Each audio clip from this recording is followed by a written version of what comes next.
Okay. Let's check that everything is set up right.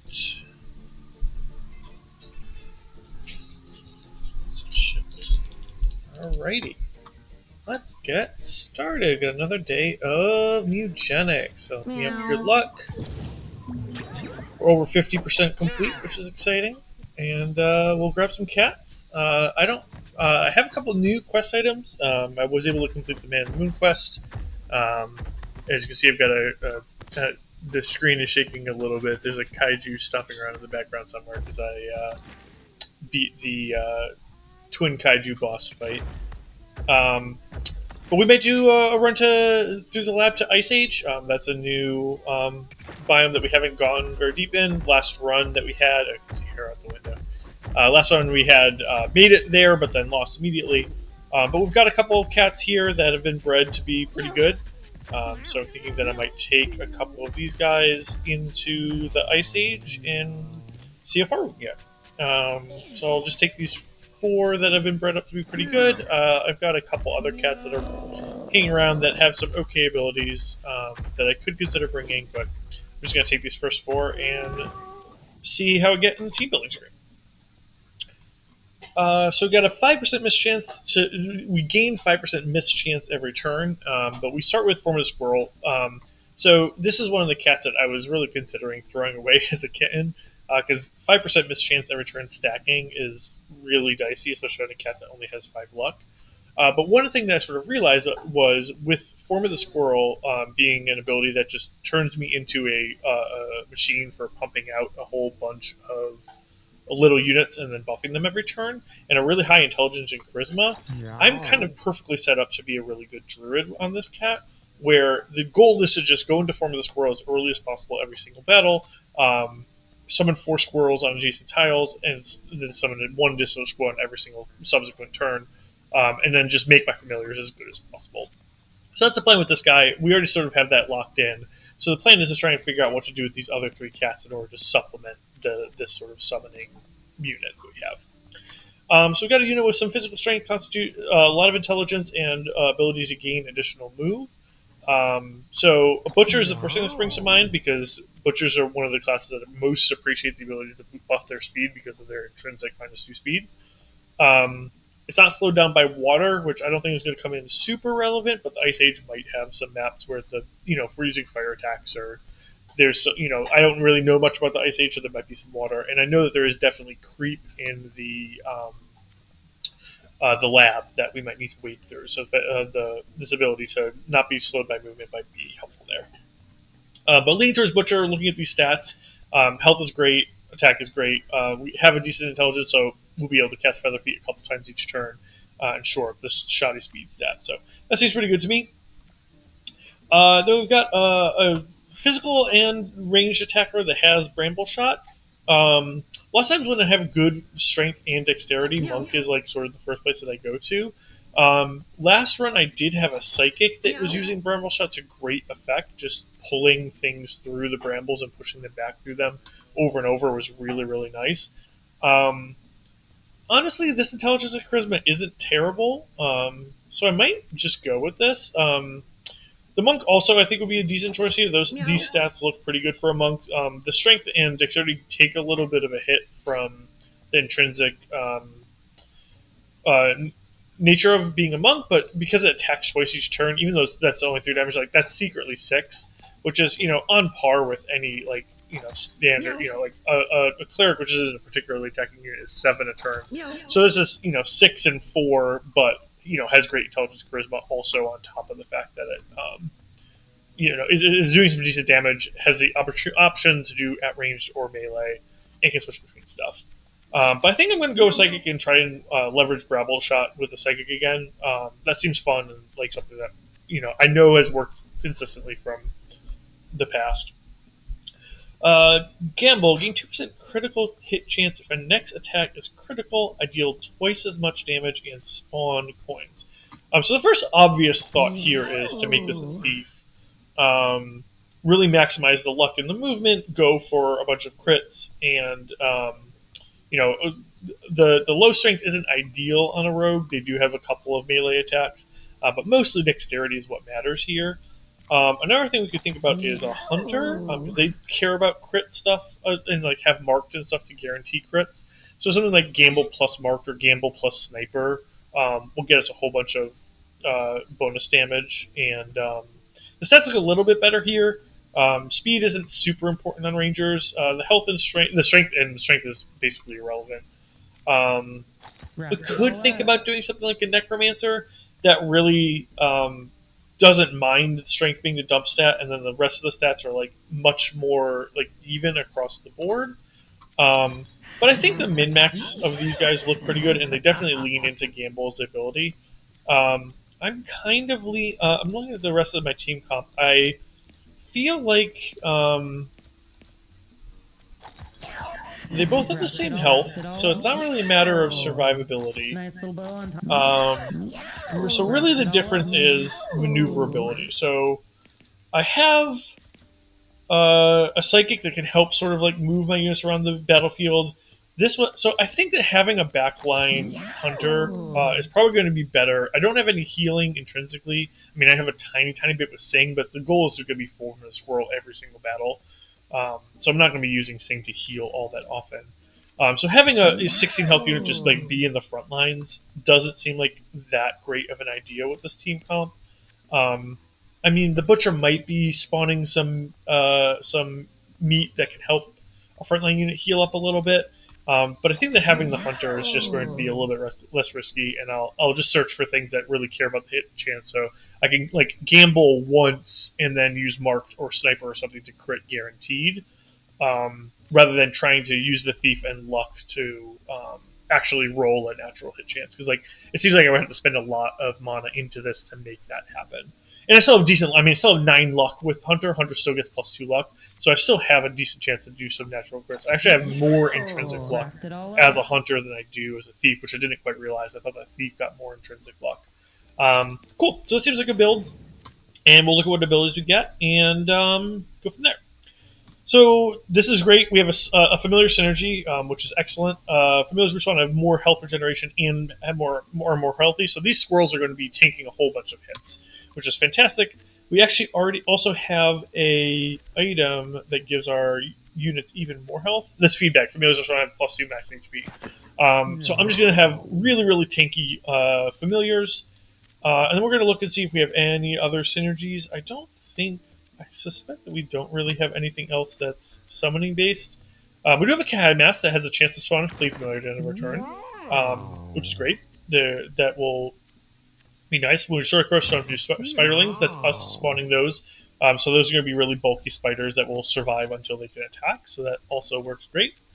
And as far as necklaces go, we could either wait to fill this in later. We could potentially do something like this, where we probably don't need a ton of maneuverability with our druid itself, and more charisma. Getting up to 10 charisma will mean we can cast Form of Squirrel on turn 1. So the bling seems like a great option for us here. Looking at the weapons that we have, we probably want something that is ranged, because we're almost certainly going to have the druid itself be sort of on the back line. So something like railroad spikes might be good. Honestly, it probably won't be doing very much attacking. The crow will get in and do damage for it, but it's probably just going to sit back and not really want to use its weapon. So I might just leave the slot blank. We might find some, meteor-esque or geode-esque thing that we can use in the future. Another option would be to give it to Black Shard, but I don't think we want to wade into harm's way. I think that this is fine. We'll start there. So our butcher can turn food into rot flies, and then can target tiles and get pulled by a hurricane trample while they're being hooked. So this targeting tiles is nice because this means that we can pull items towards us. So I've used this heave hook to great effect in the past by just like pulling armor pickups and food pickups and stuff like that towards us. But it also is nice because we can pull things, through multiple other units, or through potentially through obstacles that are on the way through. So the heave hook can be potentially very useful for that as well. So things that might synergize with this guy. I think really what we want to get is survivability. So something like stone helmet and dry bone necklace, just to get some defense, some thorns. This is almost certainly going to be our unit that's in the fray most of the time. Um, we've got actually we'll probably use the worn stone helmet just to use it up and preserve the one that isn't worn. Um, we could just sort of abandon the plan to use Feather Feet and give ourselves Brace 2 and chances to inflict stun on units that contact us. I don't think that's necessary here. I think being able to cast Feather Feet is going to be pretty useful. The Heave Hook is good for getting units next to us, but it's not like the end-all be-all. And I just want to make sure that we have the ability to actually get into uh, a good speed stat so that we're actually taking turns and going early enough in turns to affect things. As far as glasses go, we could do something like Callus. It's a little bit of a big commitment, but we're starting with 3. This would be 5 armor naturally. We could also even switch to a helmet if we have one. It would be great with the skull clamp, honestly, which is kind of interesting. But I think what we'll probably do is do something like the Gemstone Mask. It just gives us more passive damage, that a little bit more armor, a little more charisma, which isn't super helpful, but on certain maps, turning all food pickups into rot flies on turn 1 will be useful. But the main thing that's going to be important is that we're going to have some more passive damage when we're taking damage, because again, we want this guy to sort of be in the thick of things. And then we'll probably take a 2-use rotisserie chicken. We could take teleport. Teleport is great on butchers. Just to be able to, again, get into the fray before our Feather Feet comes online. That actually seems really tempting. I think I'm just going to go with teleport, make sure that this unit can get into position to be in the thick of battle early on and keep some of our squishier units in the back safe. Our Psychic can create floating glass shards, and at the start of turn inflicts magic weakness 1 on all enemies in our line of sight. So this is good with Bramble Shot and Psychic Pull being multiple magic attacks. So something like, we already have the 7 intelligence. I was going to say something like the book to boost our intelligence and be able to cast things more often might be good. I don't think we're going to be casting all that many spells. Our luck stat isn't very high, so dodge isn't particularly useful. Any return without dealing damage, that seems unlikely. This actually might be something useful for Margarin, although the bling is again, we get the 2 charisma to be able to cast this on turn 1 is really, really helpful. We could look into, no, I don't have I had a weapon that gave me mana every turn, but I believe it broke on my last run, so I don't have it with me right now. So I'm not seeing a ton for Tosha to be using. We could do something like Energy Transmitter, with the idea that we're doing a bunch of long range attacks. This can target anything anywhere on the map. We want to be in line of sight to things, but we don't necessarily need to be doing a total ton of moving around. So Energy Transmitter would say it gives a decent amount more maneuverability to things like our Hunter and our Butcher early on. And it's not like we have 0 movement at that point. 2 speed means we're moving late in the round, but we still have a decent chance to do things. +2 range is also potentially interesting. I think that might just be on our basic attack, though. +1 reach is not helpful. Yeah, I'm just not seeing a ton of particularly useful items. So we might just do something like start with 2 backflip and then just go with mostly empty slots. And plan to try and pick some things up. We can give her something generically useful, like the wafer, just to have some more survivability. Between Zukin and wafer, she won't be in any risk of real dying. This is kind of interesting, actually.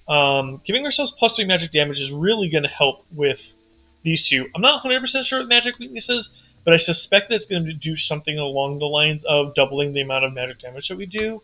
So having these, instead of going from 2 to 4, go from 5 to 10 would be really good.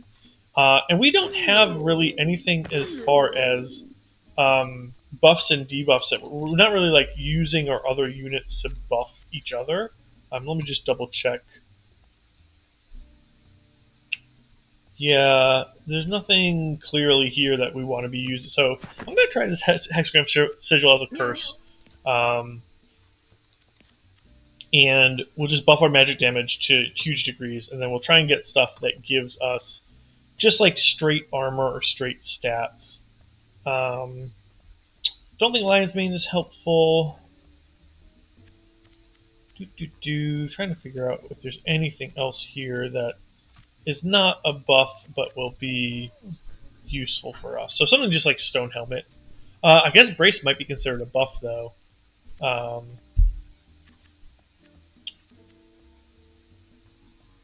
Oh, that's interesting. We're immune to debuffs. I wonder if this synergizes with Energy Transmitter, actually. If this gets rid of that -4 movement, then we're like really in business here. That's definitely a buff. The flying on the propeller cap is almost certainly a buff. I'm not sure. Skull Clamp, I mean, the Brace 2 is certainly a buff, so that probably isn't worth risking. Yeah, unfortunately, a lot of this stuff, like Mud Mask, actually might be decent. I don't know if the Fragile and Brittle Wall Wet would count. I think we may have another. Yeah, this hat, but it's Mono and Health Regen, which is also not going to show up. We might just try this and give ourselves, some additional range attack, maybe like the Railroad Spikes. And just give this a try. We'll see if Energy Transmitter and Hexagram Sigil synergize well. If they do, then this is going to be a really powerful unit. We're going to be granting all our allies a whole bunch of movement without any downside to us and doing a bunch of magic damage. So that seems cool.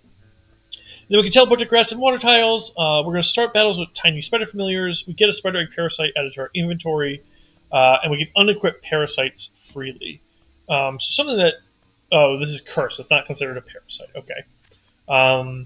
So that's interesting. We're going to have some additional familiars, but although they won't be spawned by Margarin, so they won't get the empty vessels buff. I still think mostly what we're going to probably be trying to do here is luck-based crit chasing. So to that end, I think we're going to want the Survivalist Hat, which, if we buff our luck up enough, gives us a bunch of chances to ambush, and we get chances to gain stealth, which gives us 50% dodge. On high luck builds, this can be extremely, extremely useful. We'll take the Man's Tide and just give ourselves a couple more points of natural luck. We'll take a dodge, glasses, which I think we had somewhere. We have a hat. But did we not have any? Okay, so we don't have any glasses that increase our dodge %, which is too bad. But we could do this Debris Mask, for example, which gives us +2 range. It costs us a little bit of damage. Our dexterity gets -1, but being able to just like attack from way, way further away with a low, slightly lower speed, although it is going to get buffed from the Hexagram. So maybe that's not as necessary.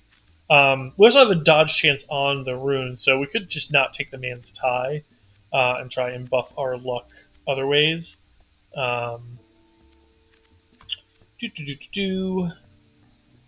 That buffs our strength. That's not particularly useful. I'm trying to see if there's anything else here that seems we could. These plus reach is different than plus range. Plus reach is for, I believe, just for melee attacks. So I don't think the rubber band is useful for us. We could potentially do something like the Skull Clamp because we're not planning on using our spells very often, but that doesn't seem necessary. We already have a good hat. Yeah, again, I'm not seeing just like a ton that is particularly helpful for the plan that we're going with here. So I think I might just like leave these two, take something generic utility. I'm not 100% sure where the spider egg parasite goes as far as slots either.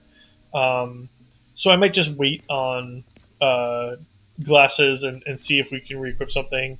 I think of something again like just generically use like the wafer to just like keep myself safe, as I am a lower HP unit, don't have a ton of healing on this build. And I think we might try that. We have this Black Shard. I was thinking that I might actually give it to my psychic, with the idea that she would be pulling units towards herself, and sometimes that might pull them adjacent. So rather than the railroad spikes, maybe I'll go with this black shard and try and start building that up. And yeah, I think this seems like a reasonable set of cats, so I think we're going to lock this in. We're going to go to the lab, and we're going to see how well we do.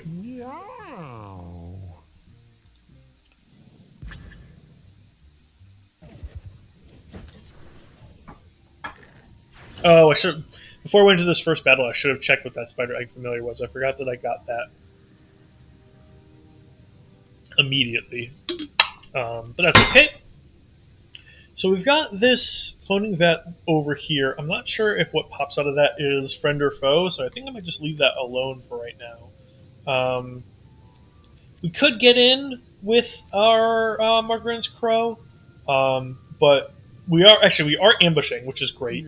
That's one of the beautiful things about having a high luck cat with some percentage chance items is they're going to trigger a whole bunch. So I think we definitely do then want to get in with Margarin's crow. Her movement seems to be high enough that she's going, before all of our units.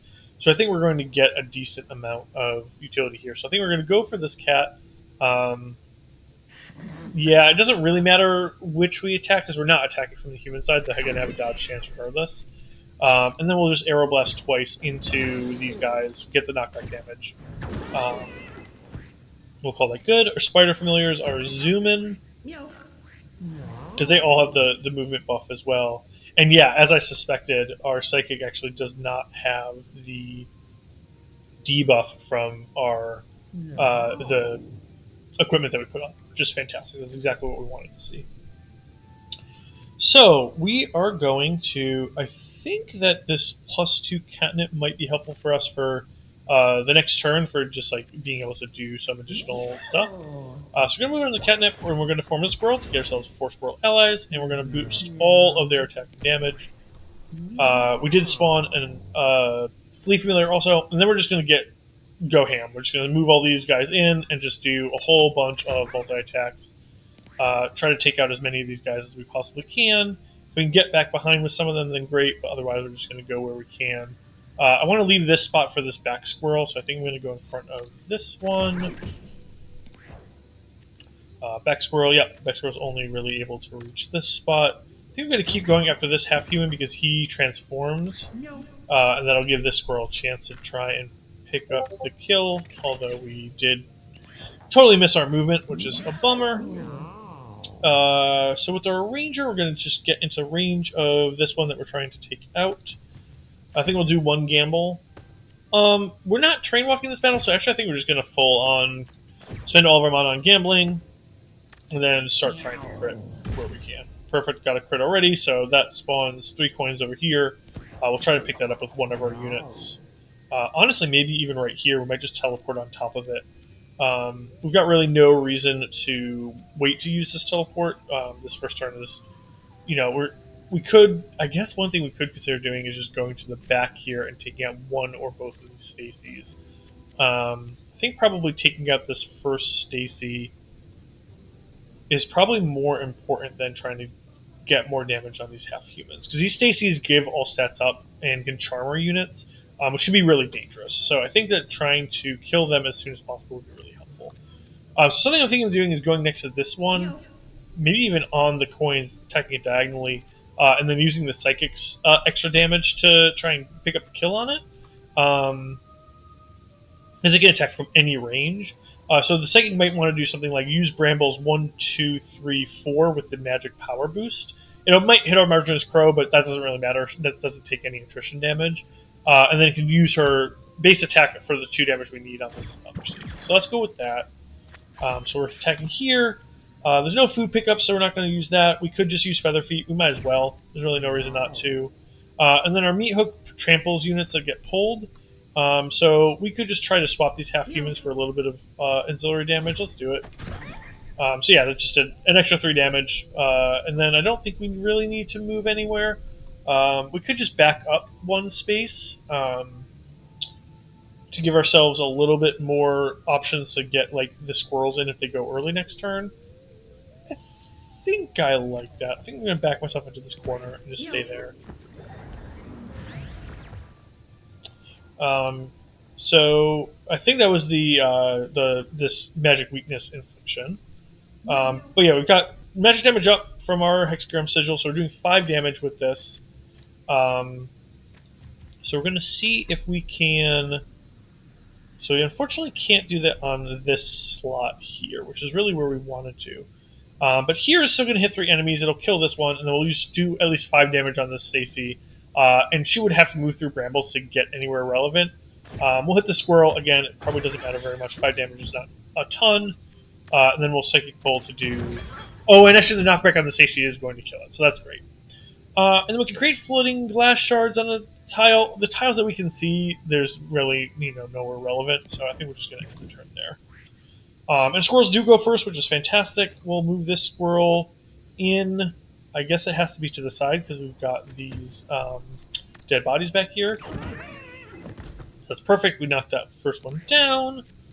We're just going to keep wailing on these guys. We'll back up this squirrel so that another attacker can get in if necessary. I think that this squirrel is going to go over here, so I think we'll leave the squirrel where it is, and then we'll scoot this guy in, take that cat out. Perfect. Our crow is still here. We're going to do 1 arrow blast to kill one of these corpses. That's a bummer, because it did actually blow her on the half-human on top of it. What I was hoping for was being able to bump it into the corpse and get behind it. But that's okay. We'll just keep attacking it. Oh, that one actually had its back half dead, which I didn't quite realize. So we're going to summon another squirrel. We're going to chitter to boost our squirrels, and then I guess we might as well spit twice for a little bit of ancillary damage. We'll move onto a coin, and I think we're going to win this battle before any of the enemies even take a turn, which is spectacular. Easy peasy. So you can see how strong getting the ambush round is. So having that on a high luck character and being able to trigger that a bunch during this run will be really, really valuable. Force Feed is interesting. All of our units have a bunch of maneuverability because of the movement booster that we have. So giving minus movement, minus speed, but plus health and healing might be really helpful. We don't have any healing on any of our units right now, so some sort of survivability for a longer turn might be really helpful. Being able to steal an ally's cat is kind of interesting. I can definitely see situations where our druid has basically done all of its work by summoning all the squirrels, and just rather than summoning 1 squirrel a turn, just being able to attack twice with our butcher could potentially be useful. More attacks in melee range is always nice, and kill every unit with 3 or less health. They become meat. This is interesting because in certain builds where you don't have a lot of crowd control, butcher can be really, really helpful to just take out a bunch of small units that you're getting overwhelmed with. It's also really nice on certain desert fights or boneyard fights where you're facing enemies that intrinsically have low health but have really high armor. So I'm thinking like the skeleton worms that you find in the desert, or the skeleton titans in the desert. And some boneyard skeletal enemies also are like this, where they have 1 or 0 health, but then 10 armor. And Butcher can be really nice in those situations. For our build, our Psychic has an AoE attack, and we have enough squirrels that I think we're going to be able to go attack a bunch of small low health units. I think Force Feed is the thing that I'm most interested in, is some healing and survivability. So we got a kilo catnip. If we wanted to give that to, we could potentially give that to Margarin and have one battle where we're able to give all of our allies a whole bunch of temporary damage at the very beginning. That could be potentially really useful. We could also give it to Mrs. Bigglesworth and just jam a whole bunch of gambles all at once. So that's interesting. We've got a spider egg that we could give to Mrs. Bigglesworth. We can always unequip it because it's Parasite. And we have this host ability that lets us unequip parasites freely. So we can just swap those out. I think that the extra survivability of 2 stacks of Holy Shield is just going to be better than Infested, though. We're only hitting 1 unit, and the spider's popping out of it. That's useful to strike certain corpses, enemies that can come back to life or whatever. But I don't think it's anything that we necessarily want right now. So we've got a Thunderstorm. There's There's random lightning strikes, so some characters might just take some random damage. We've got water everywhere, and wind is going to blow stuff in random directions. So not particularly helpful for us in any sense of the word, but could be worse. There are definitely like some more chaotic weather events that can really mess with you. Tornado fires explosive rocks to hit a random tile area. Fear units near it at the start of its turn, and its body revives at the end of the round. So this is something that we want to make sure that its body gets killed.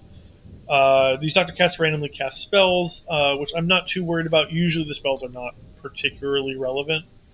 So I think I'm going to go backstab this guy, hope to get some damage on it. And then with 2 arrow blasts, one will knock it down, and then the other will take its corpse out so it doesn't do anything nasty to us.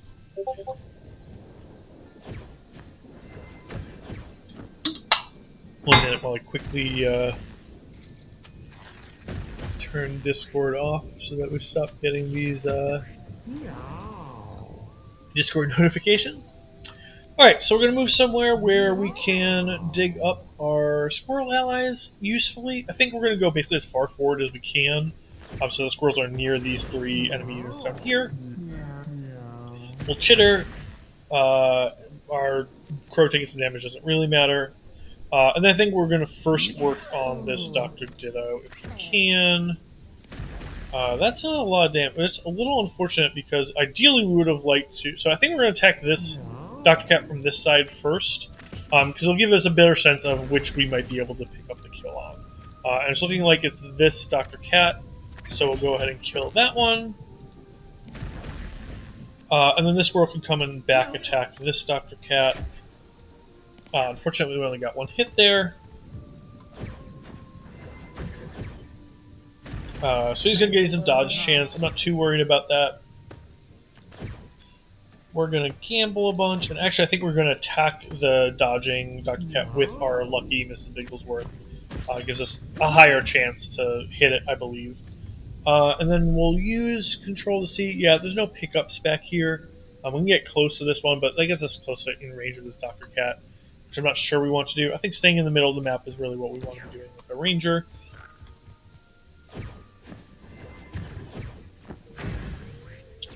That's fine. Losing 1 stack on that is not a big deal. So all of our main units are at full health, so we don't need to worry about any sort of issues there. So something that I'm interested in potentially doing would be coming here and diagonally attacking this Dr. Ditto. Unfortunately, then I don't have any way... Oh, the meat hook with trample. I wonder if that would kill it. That's interesting. I'm not confident that the meat hook is actually going to kill the body without any intrinsic damage and without pulling it across any actual tiles. Like, if I'm adjacent here and I meat hook it into myself, there's nothing that I'm dragging it over that would cause it to take damage. So I'm pretty sure that that won't work. And I'm really not worried about it fearing these 2 squirrels. The explosive rockets hitting a random tile in an area, it might be dangerous with a couple units near each other, but I think knocking it down and having it get revived at the end of the round is just kind of a waste when I could just like take out this Dr. Cat permanently, for example. So what I think I want to do is I think I want to move here and meat hook that one towards me, because that'll get the spiders closer to this Dr. Cat. The spiders aren't going to do a ton. The spiders isn't going to do a ton of damage, but it will peel this holy shield stack off of it. So next turn the butcher will hopefully be able to take it out from behind. Nice little bow on top. I don't need to teleport, so I might as well just feather feet. I'll face this direction if I can, and then call that a turn.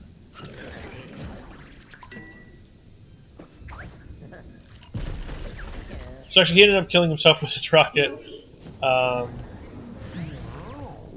I didn't really. So let's take a look. Yeah, again, nobody was in line of sight for his Eldritch Visage. I'm just interested in. Oh, so these guys were, yeah. Magic weakness. Incoming magic damage has a 100% crit chance and can't miss. Great. So that's perfect. That's good to know. That'll be useful on future rounds to have a knowledge about what that does. So first, I think we're going to want to pull this Dr. Ditto corpse and destroy it. We'll bramble shot over here to peel the. And actually, I did no damage, but again, peel the holy armor off. Our spiderling is probably going to run through these brambles and just die, but it might run around this way through our Mew Generic and onto the Dr. Cat, which would be great. And then I'm going to scoot this way to try and get into position to grab some pickups. Although now that I'm thinking about it, I kind of want to use this black shard, so maybe I'll use it on either a junk next round. Like I could go over here, pick up this coin, and do it on the junk. So I didn't quite get the round one, unfortunately. We'll destroy this corpse. There's really nothing to hit. I don't see any. Those are just junks and poles. Oh, we can knock these poles down. Seems like a dangerous thing to do, so I think we're not going to go ahead and do that. We're just going to skip through the turns of these squirrels, get 2 units that can actually pick stuff up. We're going to go over here and flutter onto the 2 coins, because that's more relevant. I don't think I'm really worried about this Dr. Cat taking a turn. I'm going to heal all allies a little bit. Yeah, nobody's taken any damage so far, so if this Dr. Cat were to have taken a turn... we didn't get the... what's it called? The obelisk trigger off, but that's okay. That's just like a long-term... trying to do some meta progression thing. It's not going to affect this run at all. So we have healing range out there, inflicts charmed 1, so we can use this on enemies that at the early on in battles that we really want to charm potentially. Familiars in an area gain all stats up and heal 4 HP. Other units gain 1 health and heal 2 HP. This seems pretty amazing. We can do this on a whole bunch of squirrels to make them deal a bunch of extra damage. Arrow Flurry also seems really nice, though. We have a really high luck stat, so the 50% chance to miss is actually going to be a lot less than that. And we're already going to be looking for passives like Sniper or other things that give us like perfect accuracy. So Arrow Flurry is... So these, I think it's between Stop the Pigs and Arrow Flurry. Stop the Pigs, I mean, there are just so many allies that we have. And we only really need to gamble once on every turn. So if we can get our intelligence or charisma up to 8, being able to gamble once and stop the pigs once every round just seems really nice.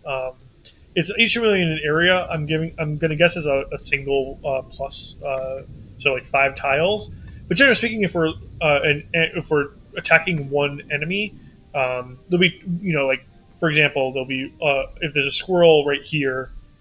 Or an enemy right here, there'll be 1 squirrel here and 1 squirrel here. And we can do the plus shape over here to hit both of those squirrels, and potentially our butcher that's attacking diagonally in that same spot to give him a little bit of healing.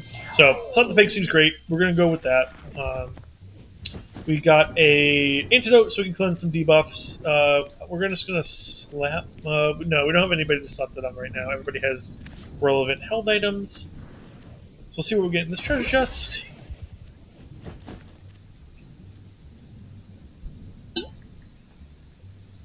So this gives us bombs every turn if our weapon slot is open. We could potentially do that on somebody like Margarin over the feed bag. That like 2 more max HP on these squirrels that already have 11 HP and 3 health regeneration isn't super strictly necessary. We can't do it there. We could do it on Mrs. Bigglesworth as well. She's already doing range attacking. I like the wafer a lot, just as a like emergency, like a failsafe for her just like getting in a bad situation where there's a couple enemies attacking her.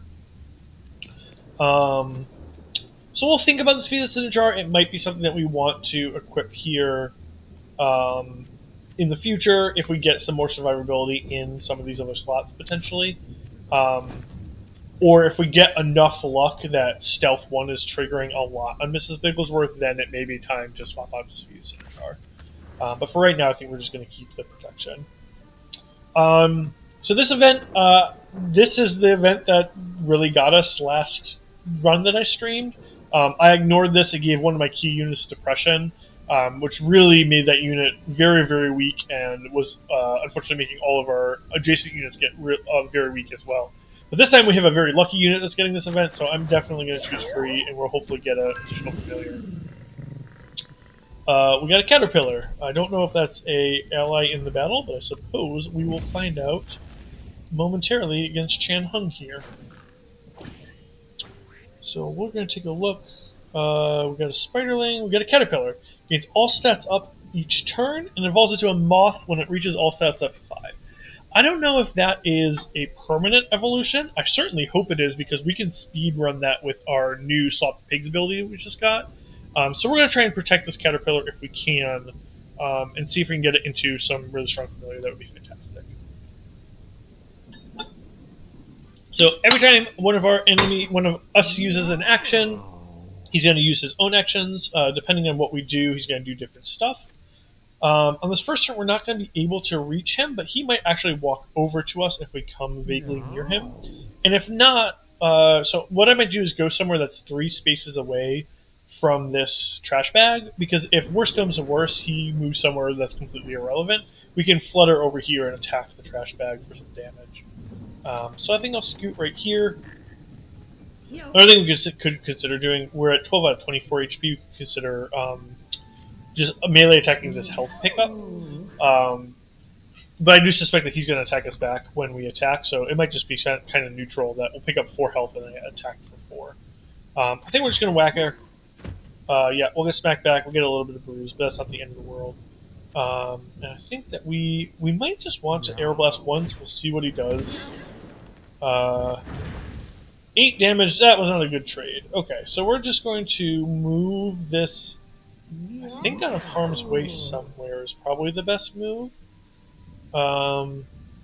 We could potentially heal it up with Mew Generic or someone else. But also, it might just be fine to... Oh, I forgot that every time I use one of these, he's going to be using that. So he killed a spider, which is not the end of the world. I'm grateful that it was that and not something more useful. So he's going to move when I move. So I want to make sure that I go somewhere that is far enough. So I'm a little nervous here that he is going to move closer, and then when I use the Form of Squirrel ability, he'll use his big Hadouken attack on like this Caterpillar that I'm trying to keep alive. So I could... This was on each adjacent tile, so I need to be somewhere with a plus shape around me. There is a Spiderling on that tile. So honestly, I think the only spots I can... You know what? This is really the only spot I can go to. Or I could also go here and hope that he moves somewhere, which seems risky. So I think I'm just going to go here, hope that he doesn't blow this Caterpillar up when I form the squirrel. There's really not much I can do about it. Like, I need to be forming the squirrel in here. I'm going to chitter. He'll attack the squirrel again. This squirrel's down to 2 HP. But fortunately, that is the squirrel that goes first. So we're just going to attack into his front here. We could have moved around to the back, but then he potentially moves when I move. So I think, generally speaking, I'm just going to, if I can get away with not moving, I won't. And then this one will get around to the backside. And whack in some more. So we've got a bunch of good damage on him, which is fantastic. Our Butcher can slot in here diagonally and whack on him. Are we next to... We're next to the Caterpillar. We're not next to the squirrel. Oh, this squirrel has taken some damage. Great. So we can force feed this squirrel to heal it up a little bit. It did blow up our Caterpillar, though, unfortunately. So we're not going to get to see that unless we get it again in a future battle, which I strongly suspect that we won't. That's too bad, but not much we can do with our Ranger going as late in the battle as it was. So I think first we're going to move away somewhere. We want to still be in range of where he currently is, so somewhere like here seems good. And he moved closer to us so that unfortunately we can't hit him. So I think we're just going to swap the pigs these 3 familiars, give him all stats up and a bunch of healing. He's going to hit Tosha, but Tosha will get a turn to get out of the way. She's also going to inflict magic weakness on this guy. We can move on this health. I think that's probably the best thing we've got. And she is really following us around to try and take us out. Not sure what we can do about that. If we do one of these attacks, We Psychic Pull, we're going to pull her into us. It's going to do, I think, 1 or 2 knockback damage onto us, and then she's going to attack us for 3. At the end of the round, she's going to attack us. I'm not sure we're going to be able to avoid taking an injury here on Tosha, though. Actually, we might. If we do a Psychic Pull here, it's going to, because of Magic Weakness, be an auto crit. So it'll be 10 damage. And as long as the attack back isn't enough to kill us with the knockback, we'll be able to use the Black Shard because he's going to be at 7 health, or 8 health. And our Black Shard is exactly. So that's perfect. That worked out really nicely. A little bit lucky that we didn't take an injury on Tosha there. She took a ton of damage. But it ended up doing okay. Move through Test Brambles as we move. This does not seem particularly helpful for us. We're not trying to really move anywhere, except for on the first turn to get into a plus-shaped area for Form of the Squirrel.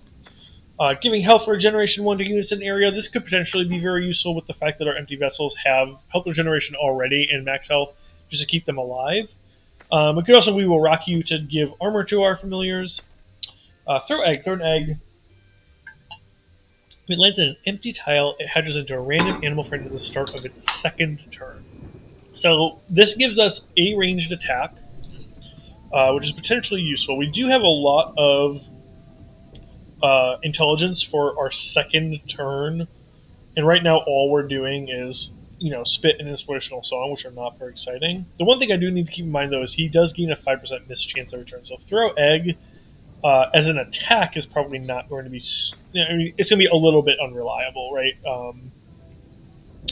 We could use it to summon allies. The only problem with that is how long it takes. Against some big boss battles where, we're spawning 1 squirrel every turn, being able to spawn 1 additional friend on top of the squirrel that we're summoning every turn, because this summon a squirrel's 2 mana. This is the other 7 mana we're getting from our 9 intelligence. So Bird Squirrel and Throw Egg on every given turn could be really nice. Serenade is like the other option. It's going to, and I guess both of these are the other options that just like keep these squirrels that we've summoned alive for a lot longer. I'm kind of interested in Throw Egg. It gives me a little bit of optionality. Like the upside of this sometimes being an inaccurate attack. There are some situations where I might just want to risk that. And again, it has sort of the same effect. Like, these are very different effects, right? Summoning a different animal friend in 2 turns or giving health regeneration to units in an area. But both of these are things that will matter for battles that go 5 to 8 rounds against very strong boss enemies. This is going to keep our summons alive longer, and is going to make more new ones to replace the ones that go down. But both of them will have similar effects. Given the fact that they already have 3 health regeneration, I'm guessing that this health regeneration, it's going to stack on top of that, which would be really nice. And it is health regeneration we could give to our allies as well. But I think that the upside of Throw Egg is just a little bit higher. So I'm just going to go ahead and try that. Tasha's taken a little bit of damage, so we're going to look into... she's got this Hexagram Sigil, so there's no way that we can give her healing items. So we're really going to need to look into... force feeding her or inspirational songing her or something. Some pigs also is a healing option. So all of our units, actually, except for Tosha, have some amount of ability to heal now, which is good. I think we're probably able to take hard on. I'm going to lean into it. This might be a little bit of a mistake, but given the ambush chances that we've had, I think it's worth trying. So this half-human can spawn kittens. Its melee attack inflicts injury, so we need to be careful around these guys. We want to take them out either from afar or all at once. And then we got 4 cultist lackeys, including one's elite one. So the elites here just have double health. It doesn't look like they have any other abilities going on. So I think what we might want to try and do is go here and maybe flutter behind this cultist lackey to try and get, fish for crits and additional damage from the melee attacks. We can't get close enough to attack either of these half-humans. We could go somewhere like here and just double Arrow Blast and not attack. Or we could go here, Arrow Blast, then Flutter. That seems like the play. We'll go here, we'll do 1 Arrow Blast to get a little bit of knockback damage. Then we'll Flutter, I guess, I didn't realize that there wasn't a something there. I'm actually interested.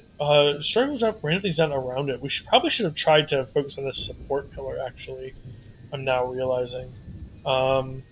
Is there another support? Oops.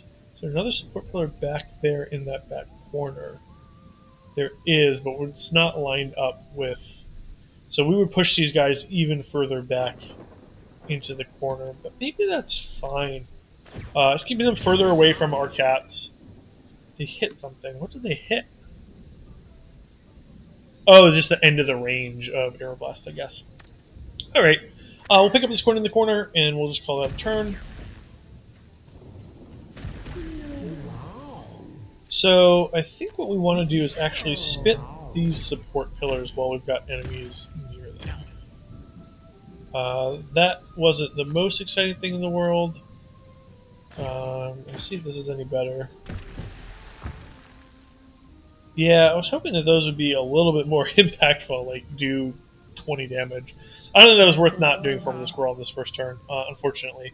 But we still get the chance to heal Tosha a little bit and give ourselves some temporary damage up. I'm going to move somewhere like over here, potentially, where we have some space for the Squirrel Familiars next turn. That was a good lightning strike. That was very helpful.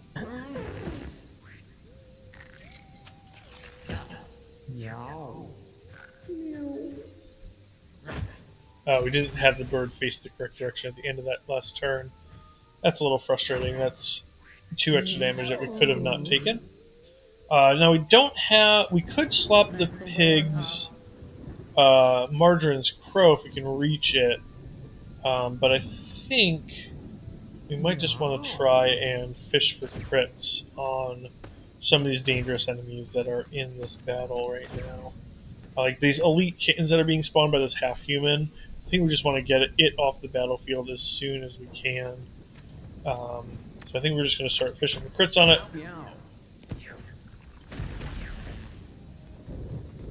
Yeah, that bird is unfortunately going down. So here, I think what I want to do is, as much as I want to deal with the elite half-human, I don't have enough damage. Because of the... And next, it has 3 move. 1, 2, 3. So it isn't able to get to either of these 2 cats. So I think I want to do is actually, I think I want to move here, and then I want to trample the back half-human through. Get some damage. It'll kill our Spider Familiar, but that's okay. It moves this dangerous guy close enough that we can not kill it. That's a problem. I thought that the trample damage that it dealt would have dealt damage to it, but it dealt damage to the things it moved through. Okay, well that's not great. So we're going to take an injury on one of our cats here, and this Tosha might even die before her turn. He's got 2 move, so yeah, he can move here. I guess one Hail Mary we have is we can turn this food into a Rotfly and hope that it moves before us. It doesn't, unfortunately. Yeah, that is not great. Okay, so we'll see what happens. We're going to take an injury here on Mew Generic. It's alright. It'll die from the thorns, which is at least nice. It's going to mobilize its allies, which is good for us. And then we actually are going to have a decent area to do a bramble shot, which is nice at least. We could also consider doing it over here, but I think that hitting 3 enemies is just better than hitting 2.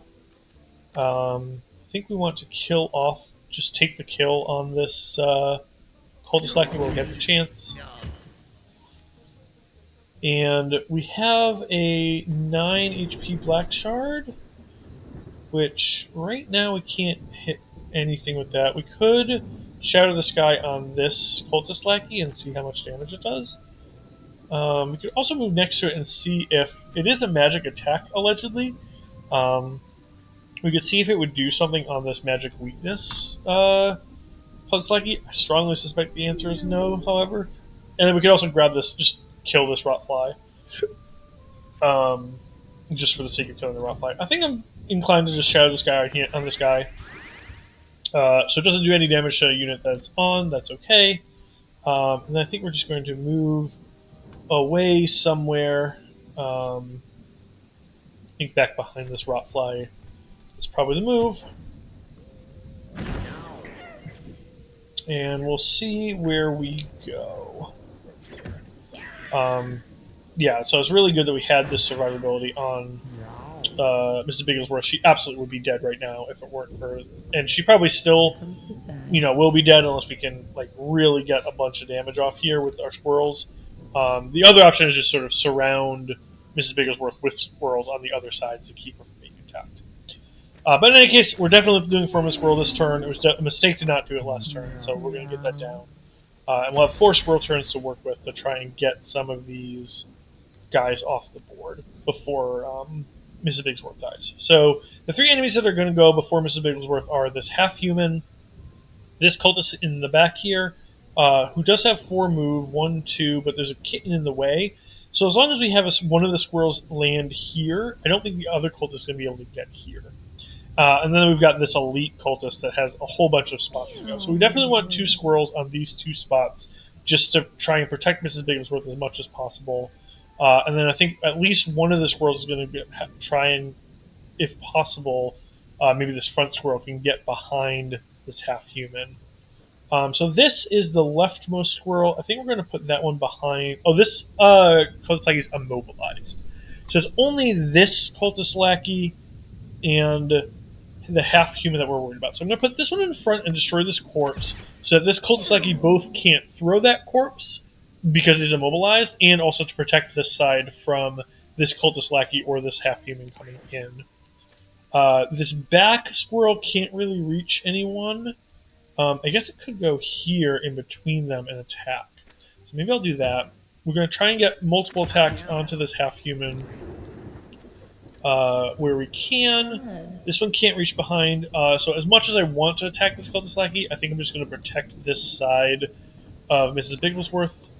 And then we're going to move this back behind the half-human. We can't. We can move it in front of the half-human and try and do Perfect. So this cultist will toss, but that's not a ton of damage. This one's immobile. It can hit the squirrel, but it's not the biggest deal. And now we will slop the pigs, our 3 squirrels, and ourselves. So get a little more HP back. We're going to gamble once. And then we have this kitten who moves 5, and then we have the elite cultist lackey who is no longer immobilized. So what I'm kind of thinking is getting on the other side of all these brambles might be good, although these cultist lackeys are going to go before me on the subsequent turn also. So staying where I am maybe is the move. And trying to kill off maybe like this cultist lackey with the bruise and hoping to crit. I think we're going to see what this does damage-wise. Perfect. And then I'm just really nervous staying next to this cultist lackey that he's going to take a turn versus trying to find a safe space for either this kitten or this elite cultist lackey. Who I'm hoping is going to go after just like killing this squirrel, maybe. I think I'm just going to end turn where I am, and we're just going to hope that this lackey goes late enough that we can kill it with something else. So, like one option here would be just teleport behind this cultist lackey and cleave it. And between that and this Tosha will probably be able to take it out this round. And that's far enough away. Or we could also... we can't force feed because we can't get adjacent here. Although, is this spot open now? Yeah, this spot is open now. So we could try to get here and force feed her after we kill this kitten. I don't hate that. Actually, we have the opportunity to force feed and attack this guy. So let's do... Oh, no, we can't reach. Unless we teleport. I think we're going to take the kill on this kitten. And we're going to teleport next to our ally and force feed her. Maybe even twice. Just to get her hopefully out of range of danger. Now it's really only Tosha that is in any sort of danger. We could drag this cultist lackey in, but that's going to be next to Mrs. Bigglesworth. Oh, she's... I didn't realize she got stealth, so she's actually probably in a lot less danger than I thought she was. I think we're just going to snag these coins then, and not worry about the danger that we're in. Okay, that's not too bad. Tosha took a little bit of damage, but not a ton. So we've got 2 enemies left. They're in a plus pattern, and I don't really care about this rot fly. So I think we're going to go ahead and bramble shot them. So the question is, pulling this into the squirrel... I mean, the squirrel's 13 HP. That just seems like the... more damage is probably better, although we're guaranteed a crit on this lackey. That's Mrs. Bigglesworth. I put the brambles in the wrong spot. The enemy is right next to me. Ha ha ha ha ha. Okay, we'll attack here, we'll get it down to 1 HP, and then we already used the... We didn't already use the black shard, so we can go here and black shard this lackey. And then we'll hope to just finish this off early on this. Great. So, took some more attrition than we would have hoped for. We've got... What have we got? Actually, not too much. Only Tosha had a little bit of attrition. It's not too bad. Our base attack can't mix and emits a sparkle when used. Can't miss. We don't really have any inaccurate basic attacks. Like, there are some situations where enemies are like hiding in grass or whatever that Spoonbender maybe could be useful. I'm thinking about like the Fenrir mini boss in the alley, for example.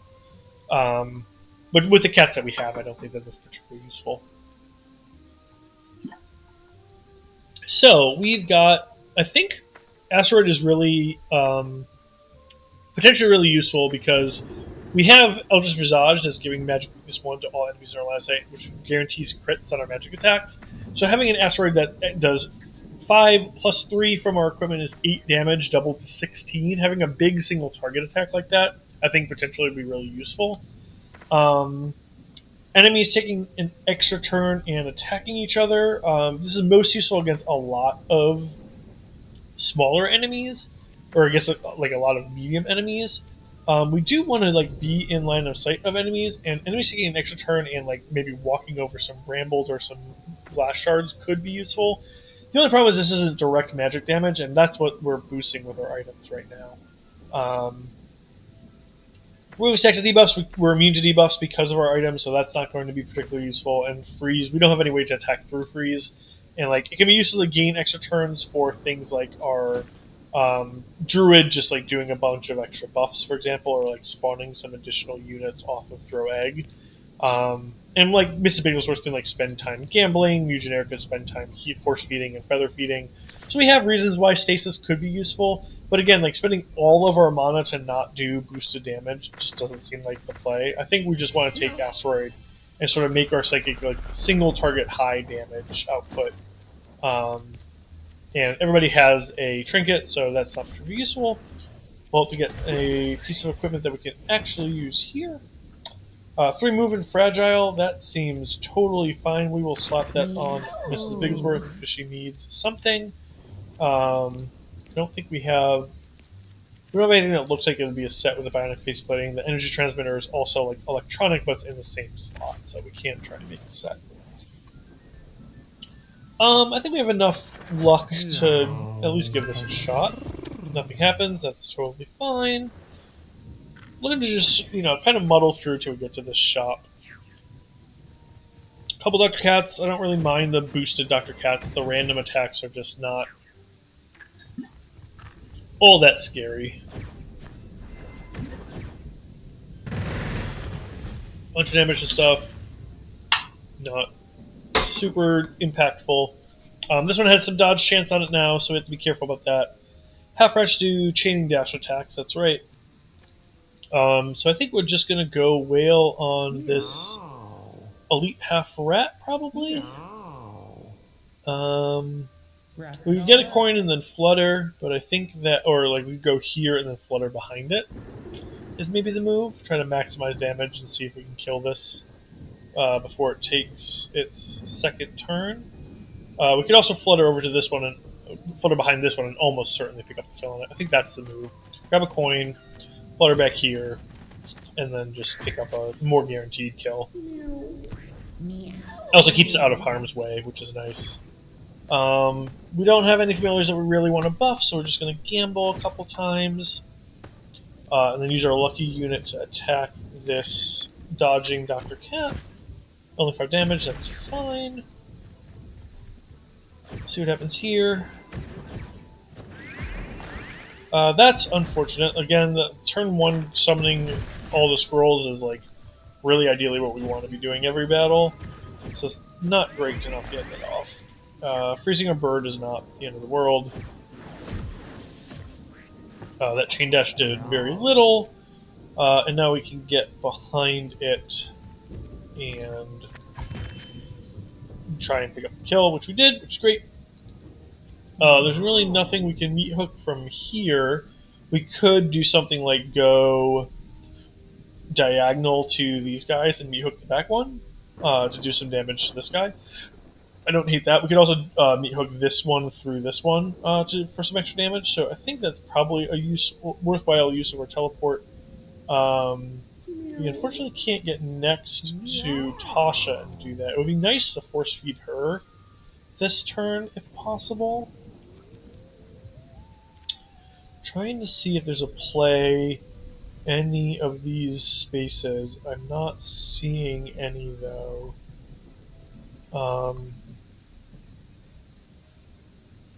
That back one is going to take a turn, so I really don't necessarily want to pull him close enough to do anything. I think we might just teleport next to Tosha and force feed her just to give her a little more survivability and make sure that she doesn't get sniped by. I don't know what all the random attacks are, but none of them seem to be ever really that scary. Alright, so this one's magically weak. So I think we're just going to Psychic Pull to pick up the kill on that one. And I think probably Bramble Shot on these two makes most sense. Although a Bramble Shot centered on this one might not be bad either. He's got extra speed and he's dodging. We could also try to Asteroid to just see if we can... No, I don't think that's worthwhile. I think just Bramble Shot on these two will break the Holy Sigil. We'll do a Shatter Sky to do a little bit more thorns around where they are. Yeah, the wind pushes them into some more damage, which is great. He's just going to retreat a long way. Going to freeze our Druid yet again. That's a little annoying, but that's fine.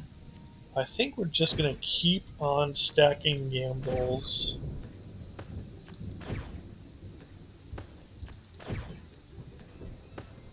I think we'll take the kill on this guy.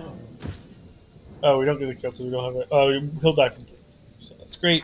Snacks coins. We're invisible now, which is also nice for our survivability purposes.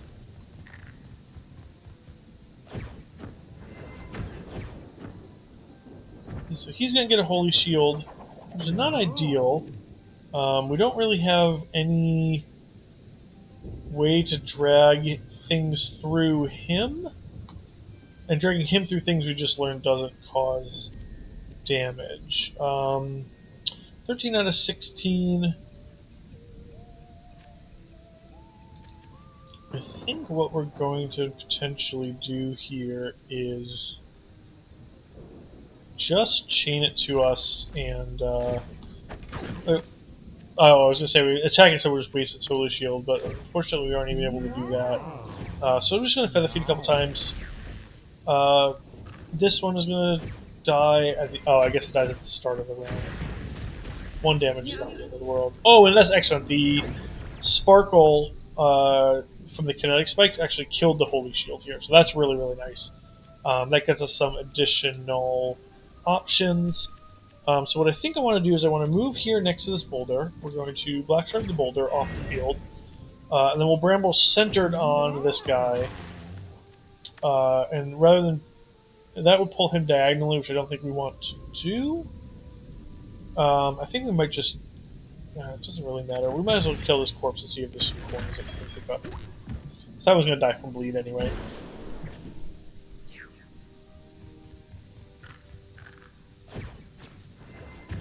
Oh, I see the wind pushed it out, so it did take a damage at least. We'll snag. Do we have 2 flutters to one of these coins? 1, 2, 3. Not quite. 1, 2, 3. No, the coins are unfortunately spaced such that we can't flutter to both of them. So I think what we'll do is we'll go ahead and pick up the one that's furthest from our other cats. And then what we might do is flutter here and knock this box into the thorn and see if there's anything useful inside the crate. Great, so we got a bunch of coins here and an item. That's lovely. Then here we'll grab 2 more coins. I think we're just going to max our luck chance and try and win the battle here. We're losing out on a couple coins, but this guy having dodge chance. I don't think I want this battle to go much longer, lest he, start doing some attacks that do actual nasty things to us. So now we have 28 mana. So I think what we're going to do is just grab this coin and then just going to do a bunch of spits until one of them hits. And just end the battle rather than trying to mess around with waiting extra turns, getting destruction coins. Alright, so we unfortunately did not pick up we didn't pick up Sniper, or anything that intrinsically is giving us more familiars, so we're not doing anything more with Stop Pigs or Gamble. Enemies coming within range, shooting them for 1 damage. We don't really have any added effects that make that 1 damage do much. Basic attack spawning brambles is okay. It's nice in the sense that we're already doing some bramble stuff and using our psychic to move enemies around. 1 range of damage at the start of each turn, and we lose this when we move. I've found Take Aim to be pretty useful on sort of immobile rangers before, but this is a highly mobile one. We kind of want to be moving around and do stuff. Catch projectiles might just be the move. It's just sort of a generically good effect. If we have allied projectiles that are trying to think, we didn't take the railroad spikes in. So we don't really have any allied projectiles right now, although actually we do. Margarin can use Spit to just give a bunch of bonus attacks to Mrs. Bigglesworth. So actually Catch Projectiles might be a really nice combo with Margarin using some of her mana on future turns after Form of the Squirrel to just give a bunch of extra attacks to Mrs. Bigglesworth, who is using her mana likewise to gamble up to have a lot of his attacks do crits. So we're going to try to catch projectiles. We'll see if we can do something fun with that. This again, is weakness 2 at range. I think we're going to give that likely to our ranger. Again, most mobile, doing the most range stuff. And then I can do guaranteed critical hits for a held item. This is actually kind of interesting on Mew Generic specifically for against the boss. Generally speaking, the bosses aren't quite as mobile, and it's a little bit easier to walk up to them. It's not Stacy. I'm trying to remember who the other boss was. I think it was some creep bucket dude that wasn't particularly mobile. So I think against the boss, I might try swapping out teleport for Bullseye and see how that goes. Okay. I think that our hunter is good enough that sacrificing the hunter to have only 3 cats is definitely not worth it. We are lucky, so all cats lose 10 HP. We're right before the boss. We have some healing options, but not a ton. It's risky. The last time I did this, I got a permanent damage boost of some kind. And because of the fact that we're lucky, I think that it might be worth trying to go for something useful here. It definitely is a big risk, especially right before the boss. But we do have a shop. I think I'm going to go ahead and risk it and see what happens. So Mark of the Beast. Plus 6 damage. Holy Element heals as I said, and if I get downed, my body gets destroyed.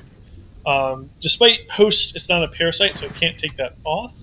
So I am losing this bionic face plating. I am a little bit less mobile, but given that I don't want to be downed ever because of Mark of the Beast, wafer is keep me safe. So really, this is the best of the items I think that we could have lost.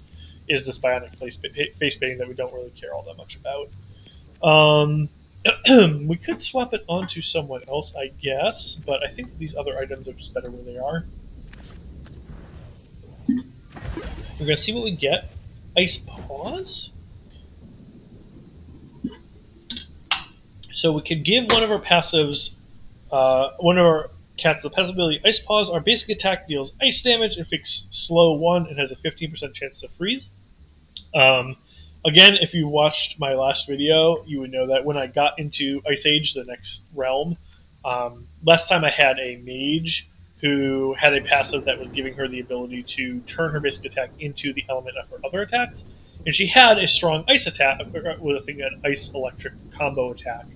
And the passive added all the effects on it, so I was super excited to use that. And then almost every enemy in the next realm was immune to ice damage. So I do not want to be using this on this run. This is something that I'll save for a future run. We'll give it to somebody who does a bunch of basic attacks on the future run. Like, Mrs. Bigglesworth would be really nice to have this on, for example, like over Host, and do the sort of catch projectile synergy where Margarin is just spitting, over and over at her. This is even. Oh, I was going to say, I was hoping that maybe there was something with the synergy of like being hit by a water attack with ice ball. There isn't. But like having all of those, additional basic attacks and doing a bunch of damage could be nice. But this is just would be just nice on any monk, for example. So we'll keep that for a future run. We'll see what's in the shop. Some healing items would be really nice. There's a couple hybrid things. Heals heroes for twice as much. That's interesting. I think I'm definitely going to buy the rare candy. I have Trample. Trample damage has Cleave. Units pulled by hook gain Trample, but I don't think that's Trample damage I deal necessarily. Bare minimum isn't helpful. Starting each battle with 1 bonus attack is not terrible on a Butcher. I've used Bowling Ball a lot before. There are some battles where this comes in really handy, and there are some battles where this does basically nothing. Getting the Butcher into the fray with Bowling Ball can be really nice. I think that might just be better than 1 bonus attack ever. If I can ever use this, if I can use this once with one of my allies, it's much better than First Impression. And Stompy just doesn't seem worth it, especially since when I move through my own allies, that still also does trample damage to them, which is kind of annoying in certain when I have a bunch of familiars out. Although Bowling Ball can be potentially really awkward with a lot of familiars also. There's a mucked up battlefield that has a bunch of my own guys that I'm hitting with the Bowling Ball rather than enemies. So maybe First Impression is in fact what I want to do. Just get a lot of burst damage early on. He hooks something to me, attack it twice to take out some dangerous unit. I think we'll try that. 2 hybrid items is interesting. They're pretty cheap. Start with a bonus attack and poison 1 isn't. I mean, that's kind of, 1 poison isn't the end of the world. Bruise 1 is a lot worse because that's the whole battle. I'm taking extra damage versus taking 1 damage from poison and slightly less healing isn't that bad. I think I'm just going to buy all 3 of those. And I think our plan is likely going to be start with a bonus attack, start with 5 charge and bruise 1. So we could consider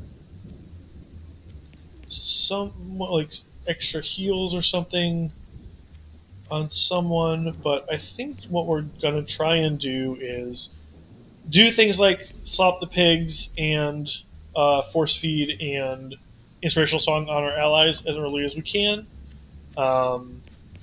and just use Mew Generic's general survivability and sort of hopefully have Mew Generic go distract the boss, heal these guys up so that they don't get killed, and have enough time to take advantage of the fact that Mark of the Beast is giving us a bunch of really strong attacks.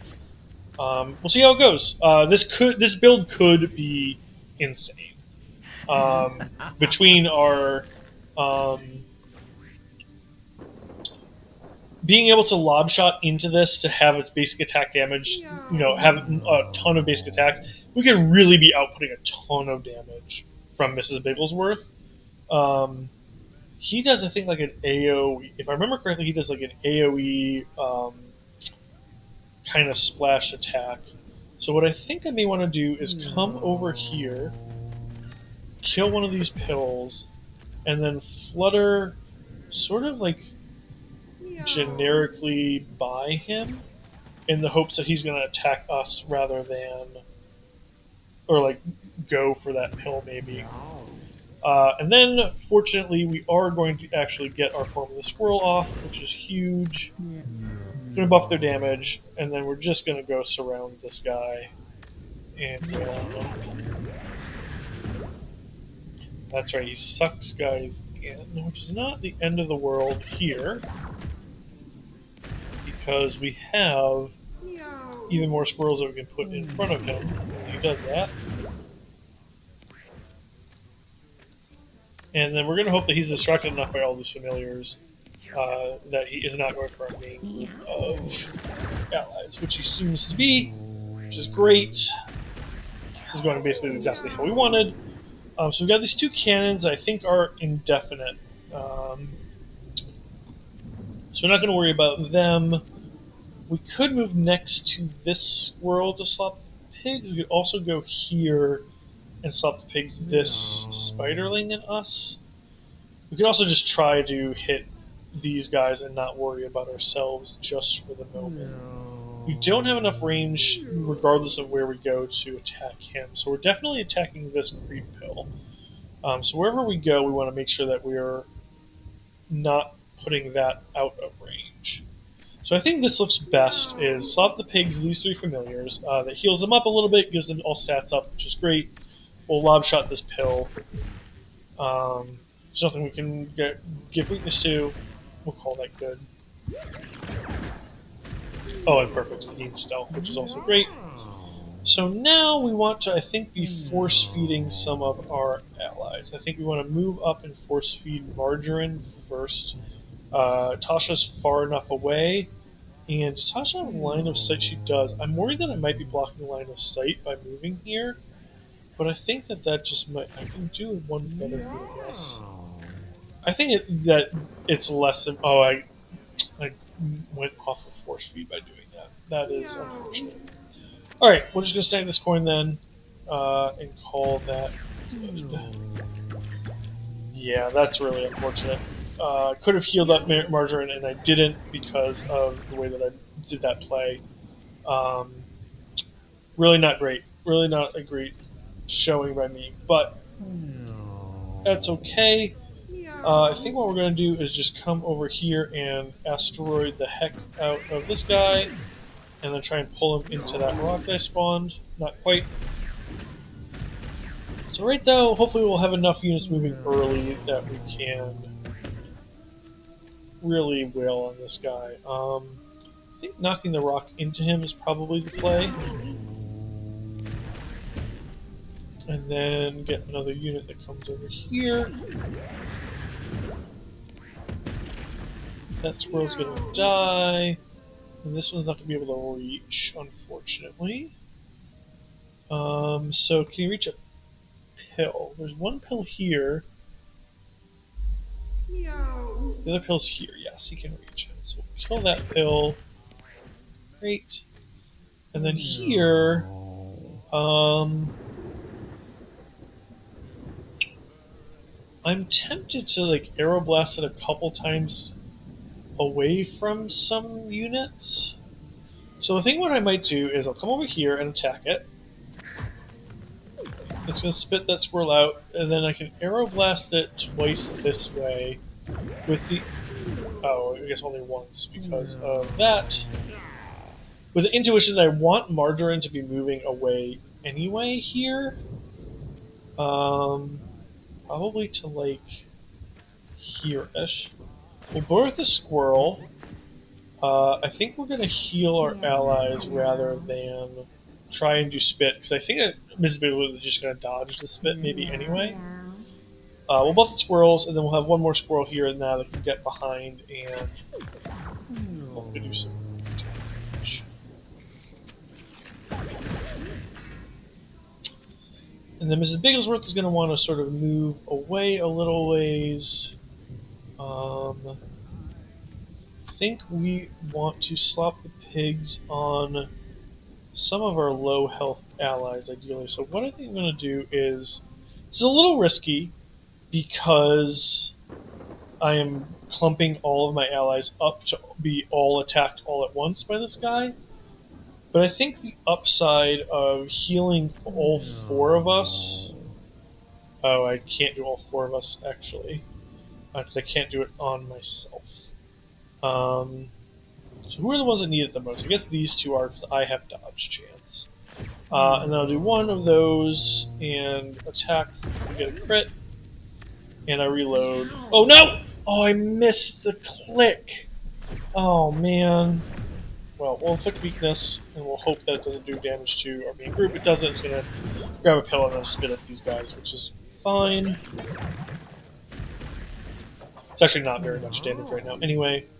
And so, I think with grabbing this coin, we will not be... Oh, you're healed. Phew! Okay, great. Got out of there somehow. I guess we blocked his... It must have been that catch projectiles had blocked the previous attack is why we got that second attack on Mrs. Bigglesworth. I was sort of surprised that happened. Alright,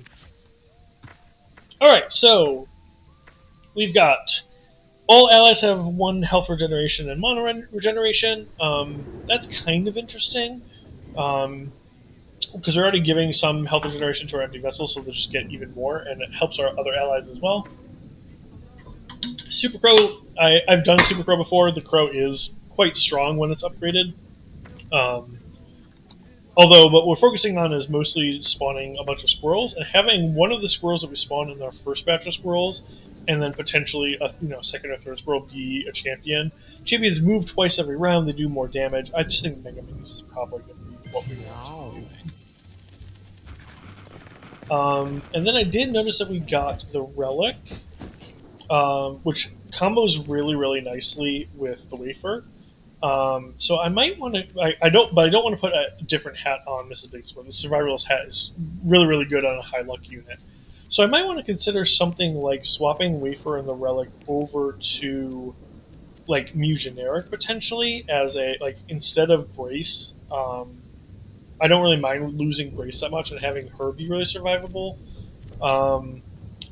Destroying a corpse, I mean, I can destroy corpses with Smith. I haven't been doing that very much, but I should probably remember that I have that ability, because the spiderlings that I spawn now can be, 2 familiars that I could spawn before I form the squirrel to spawn a champion squirrel, for example.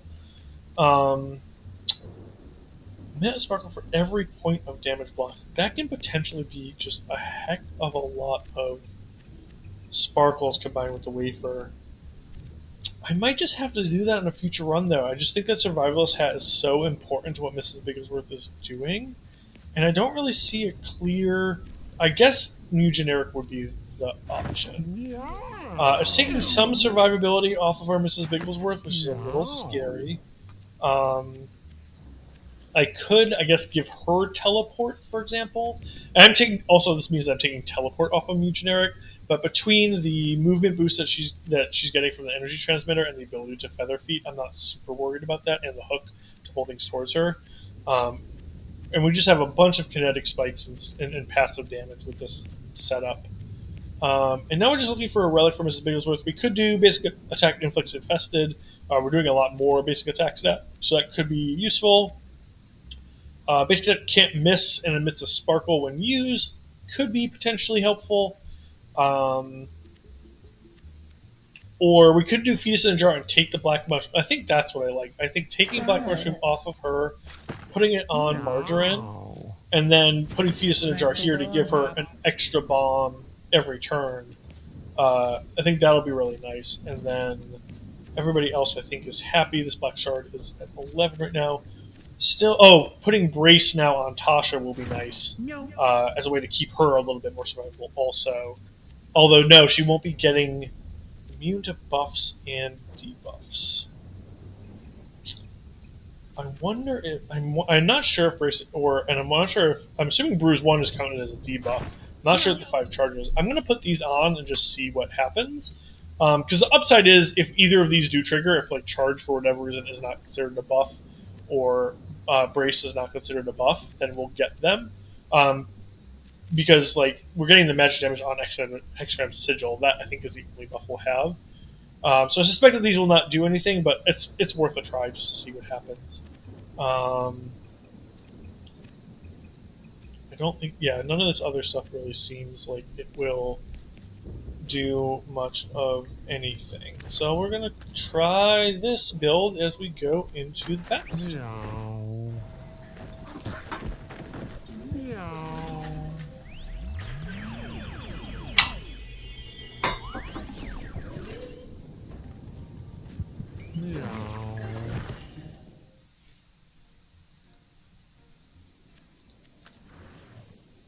Definitely feeling a little bit better about our potential for this run than the last one that got to the Ice Age, where pretty much everybody was already close to dead or dead as we went into this.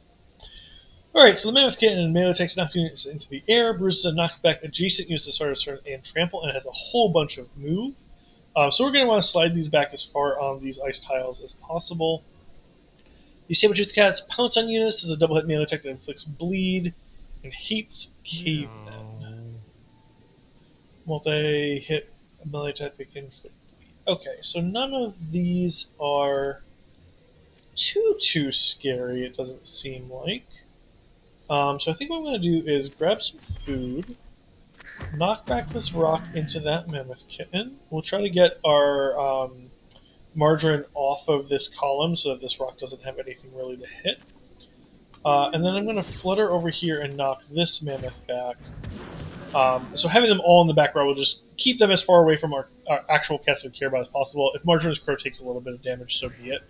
I'm not too worried about that. These guys are going to move a little bit. That one's going to jump on our spider, which is not the end of the world. And then I'm going to go somewhere like over here to form a squirrel. And buff over the squirrels. And then I'll give this cat weakness 2 just for the sake of it because it's in range. Although we may end up killing it before it takes another turn. We'll see. I think go ahead and getting at least one squirrel down here to start attacking these mammoths is a good idea. Again, just want to keep them sort of as far away from our core units as possible. And then this one can get behind this guy. He's almost dead now, and I think we're not... it doesn't mean we're going to take the kill on him, but I guess going back and attacking this 2 damage step on it, I think we're just going to go ahead and attack this one. Kind of use this squirrel as a sacrificial lamb a little bit to... It'll get attacked by these guys, it'll almost certainly die, but again, it'll keep our units sort of safe and from harm where they are. How far can I throw this bomb? About as far as my ranged attack goes. So I could go here in order to throw a bomb here and bounce these guys into each other. That doesn't sound horrible to me. I only get another bomb if I don't use my basic attack. So Feast the Jar probably actually isn't very good on Mrs. Bigglesworth because I'm almost always going to be using my basic attack and maybe even multiple times. So what do I want to do here? We could also use the bomb to just kill this saber-toothed cat instead. But we can't get in range of anything else. Okay, so the basic attack is definitely going to have to be on this saber-toothed cat. So the only question is whether I actually want to use the small bomb or not. I could be using Zop Pigs to heal, but Gamble just gets me coins, which isn't that helpful right now. So maybe I do want to do this play. Go ahead and the small one is 1 less range. Didn't quite notice that. So that's fine. We're a little bit closer to harm's way than we would have been otherwise, but we're not really missing out on a whole ton of. We're not missing out on any damage.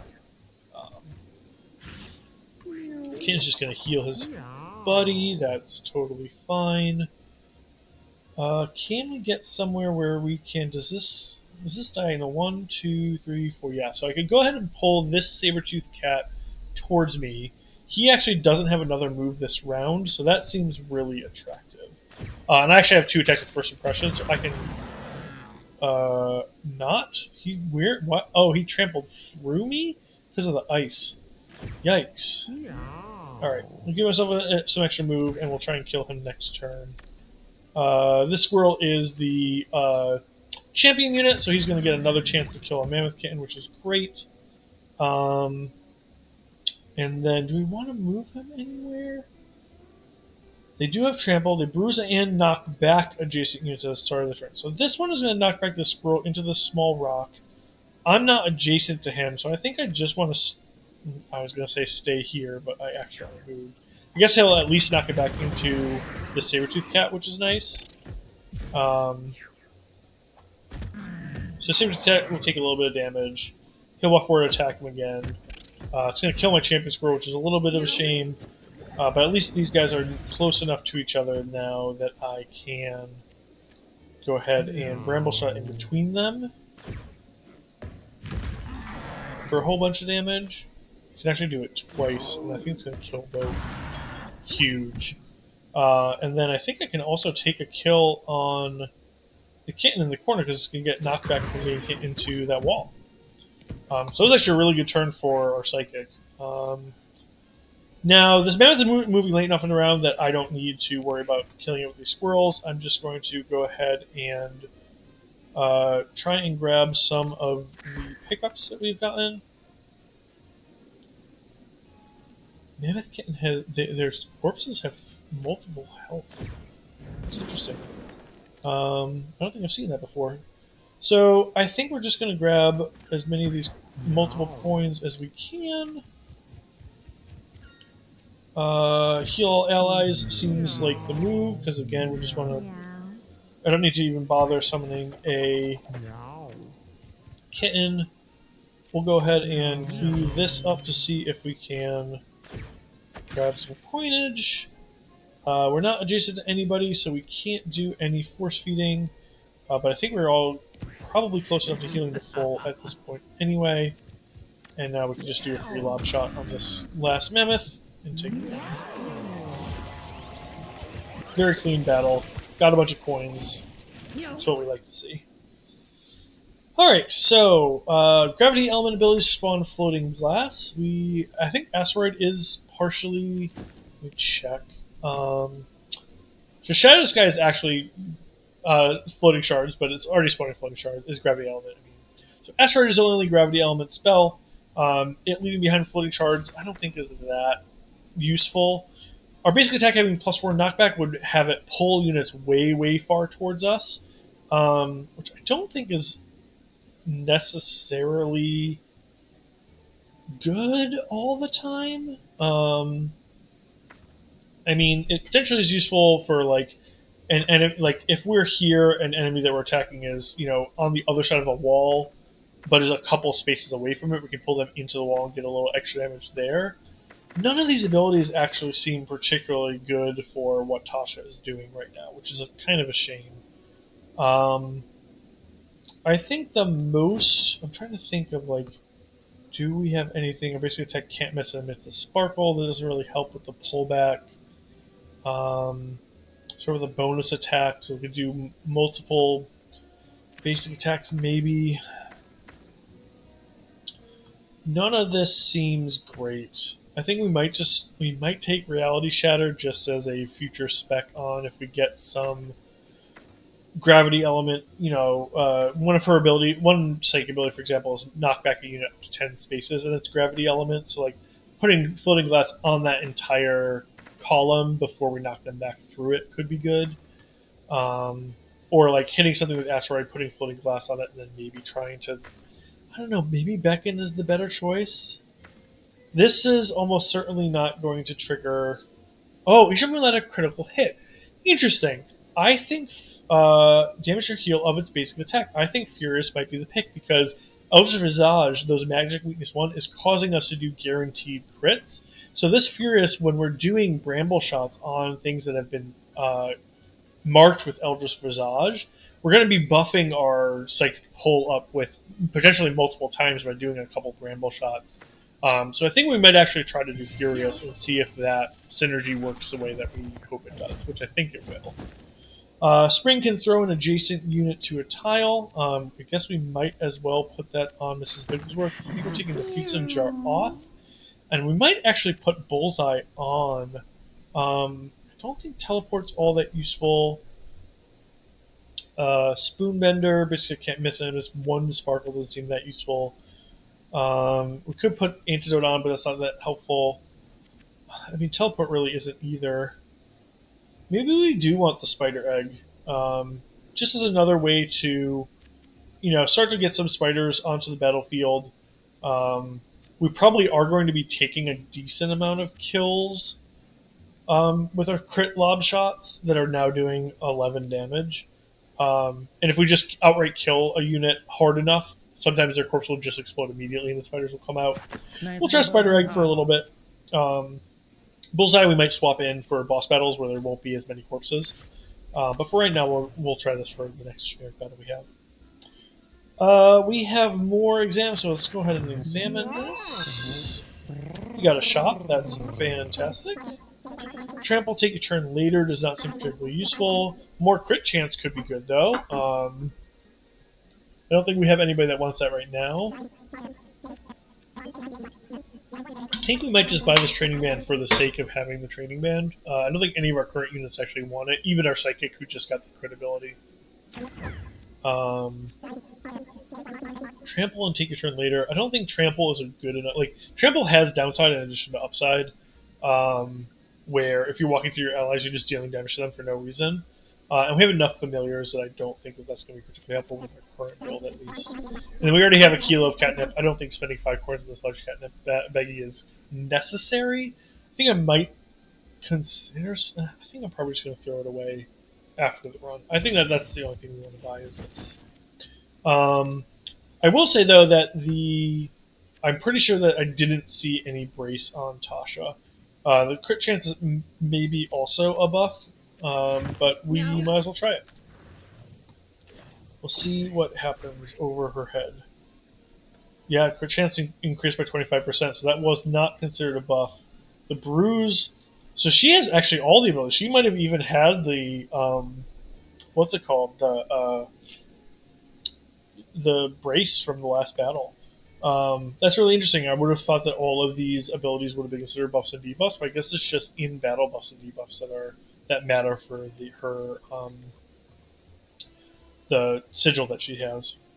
Alright, so we've got a woolly mammoth. It's a bigger version of the enemy that we had last time, but it basically does all the same stuff. We get a bird, and we've got 3 cavemen. Caveman man, multi-hit melee attack, attempts to pick up spears. Melee attack inflicts stun. It goes for killing blows against enemies with 10 or fewer HP and buffs his humanoid allies. So we have to try to take that caveman man out as soon as we can, or caveman chief out as soon as we can. And the caveman man itself, I don't think seems particularly dangerous. So I think what we're probably going to do is just go here, attack this front one, and then do Arrow Blast twice to do some knockback damage. Again, putting this crow in harm's way early, I don't really mind. It's by far not our strongest unit, and there's no attrition on it battle after battle. So if they're focusing on him instead of on our other guys, that's just fine by me. And then I think we're going to want to go not too close to spawn. I could go here and spawn 4 squirrels, which would get the squirrels all in on some of these enemies really quickly. But it also puts Margarin a little bit in harm's way. I think here or here is a safer place to spawn it. I'm leaning towards here to get around to this side of the chief because this guy's kind of blocking the way. Let's try that. We'll form a squirrel. We'll sing or chitter to buff our allies. We're going to put weakness 2 on this front guy and then call that a turn. And then as many as can attack. This caveman man is not going to take another turn this round. We could try to take this one out, but I think just trying to kill the caveman chief as quickly as possible is the move. We can't get all the way back there. It's interesting. I could try it, but this is the elite one. I think the elite one wants to try and go after probably this caveman man. I mean, it could go after the mammoth as well. I think just trying to take these guys out is probably the move. This one also can't get all the way in. Let's maybe try and kill this front one if we can. You know, it's not taking another turn this round, just having it dead would be nice. He destroyed the corpse but did nothing else. We love that. Oh, I see, it stunned our squirrel. Well, Mammoth trampled through that guy and is going to knock our elite squirrel away. That's fine. So what I want to do is I want to get close enough that I can attack something relevant, which is not happening, unfortunately. So I guess I'm going to have to be attacking this bird, which is fine. We're taking an item. And then I want to swap the pigs these 3 squirrels. I think that's the most value I can get. And we messed the ranges up again. Man, really frustrating. But I wanted to be close enough that I was guaranteed to be able to buff the squirrels. Let's see here. We definitely want a feather feet. Can't really get close enough to do anything useful. I mean, we could pull this caveman man all the way over here and attack him twice. How much health does a caveman chief have on him right now? Looks like he's got full health and 3 armor. So I don't think that's enough. It's also taking another turn this round, so I don't think I really want to risk that. But pulling this caveman man, like, this squirrel will take a little bit of damage, but I think, and the spiraling will die. But I think that's probably worth getting this one both away from his ally and presumably off the board pretty soon here. We get another turn. I think we're going to go after the chief. Great, that's a bunch of good damage. Oh, this mammoth is really scary. Oh, he had another attack? Jeez Louise. Terrifying. Alright. Well, we're going to... The mammoth is stunned, which is good. This caveman man is at 8. I did not put the debuff on anybody else other than the pigeon and the caveman man. So we could do this on the multiple spots of the mammoth potentially, and then kill the caveman man with the crit psychic pull, or with an asteroid maybe, or sorry, yeah, an asteroid would work. So I think I'm going to move away from here. It would be nice to kill this pigeon also to get all stats up. So here's what I'm going to do. I'm going to do 1 bramble shot here. Take killing the pigeon to get all stats up. We're going to do an asteroid on... I think we're just going to take the psychic pull kill on him. And then we can't asteroid him, but we can do the brambles on a bunch of his spaces, which I think is worth it. Now I think we just want to start working on this guy. He is stunned for now, which is nice. That one was stunned also. So here, I think, is where we want to start. We could heal our allies, but the only one who's hurt is Mrs. Bigglesworth. Here's where I think we want to start spitting at Mrs. Bigglesworth to give her a bunch of extra basic attacks on this woolly mammoth. We'll make our squirrels a little better. I think we might just kind of run away a little bit. Caveman is stunning that squirrel, but not quite killing it, at least. We don't really have anywhere we can go, so I think we're just going to go here, heal up our ally a whole bunch, and call that a turn. And then we're going to take a bunch of trample damage. But everybody survived, which is good. But now we're all scared. Can't control where we move. Am I still in range of this mammoth?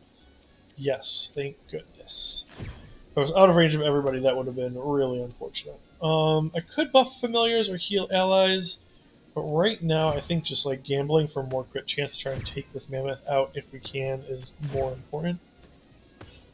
And then we're just going to basically attack him a whole bunch. And try and get a kill.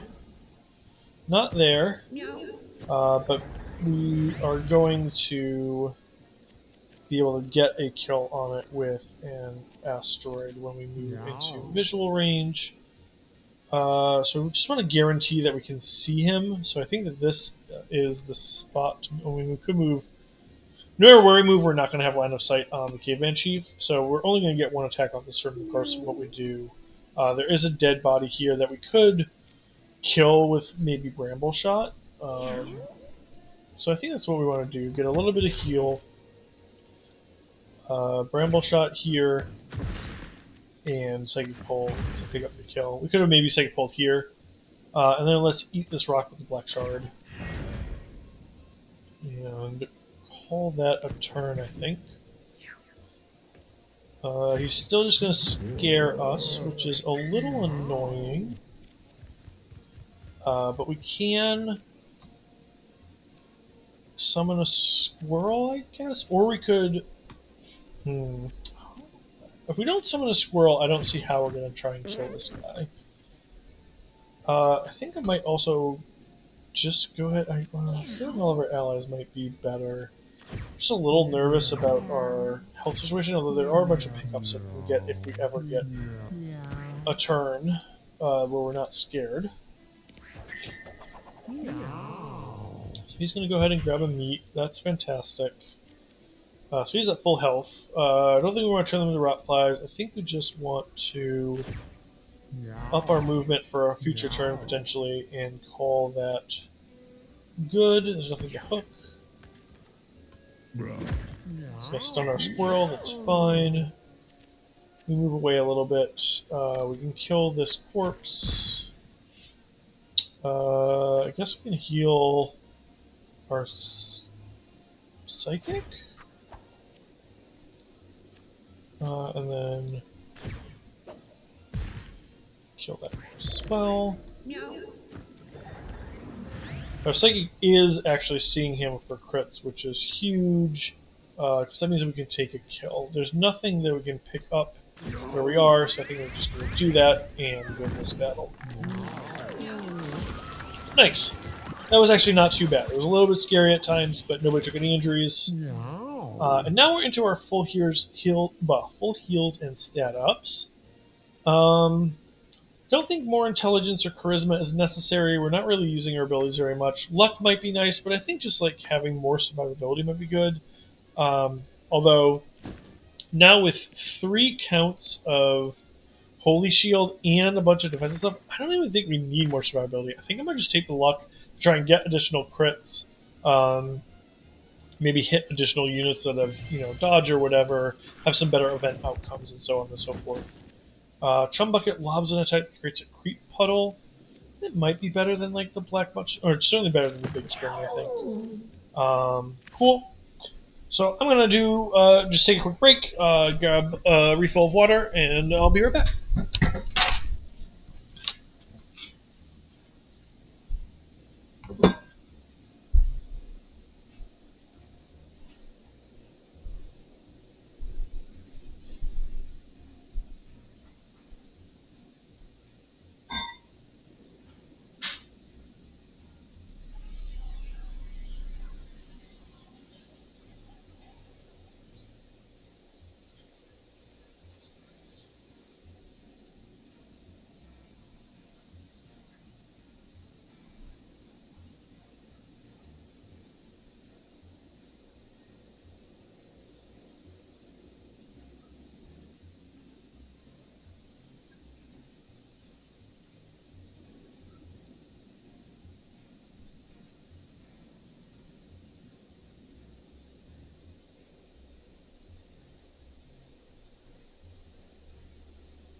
Alright, we're set up again. So let's see what we get from this treasure chest. Caveman necklace, which does 2 luck and plus 33% crit damage. That's nice. It's definitely better than, I think, 5 charge. Well, I guess the 5 charge has been useful for us, but I think we want brace, and I think just having more crit damage when we are already basically guaranteeing crits on stuff potentially could be really useful. The necklace that we have on you is just plus 2 luck. Actually, this is, I think, just strictly better than Man's Tie. Yeah, let's do that. And I think we still want the brace on you, and I think the hybrid necklace is fine. Energy transmitter, I think, is still useful. Trying to decide, like, even though the relic is really nice, or wafer is really nice to have 3 chances for the relic to proc and do a whole bunch of damage, I'm just nervous about the fact that Mew Generic has been having a really hard time sort of getting into these battles. And teleport was super useful for that. We could actually, maybe bionic faceplating is the move. The fragile only triggers when we're downed. And it seems unlikely that we're going to get downed, and that will just give us much more maneuverability. And the 1 kinetic spikes and a little bit of extra charisma, I don't think is really doing as much. I think that is the move. Then we can see if this gemstone mask is more useful than somebody else's. No, it's not. The chance to spawn a flea is just better than kinetic spikes there. And the Man's Tie, I don't think we don't need luck on Margarin. Hybrid necklace, I think, is just better than 2 luck there. And same with the Drybo necklace, I think, is good enough. The bruise on units that contact us, I think, will generally come in handy. Cool! We got strange liquid that we have injected inside of ourselves, and now we have an eye mutation that gives us a basic attack, a 15% chance to inflict confusion. That's great. We're already doing a bunch of extra basic attacks anyway, inflicting parasite, so I love that. I'm wondering if 1 extra damage might just be better than the spiders that may or may not ever do anything. I think we're going to try the 1 extra damage. Oh, I meant to give... Before the boss, I meant to give her sort of the crit held item over that. We'll see how that 1 extra damage does. Places bait traps as a jumping melee attack. Has a ranged ice attack that inflicts snow. It can heal or throw enemies to her allies.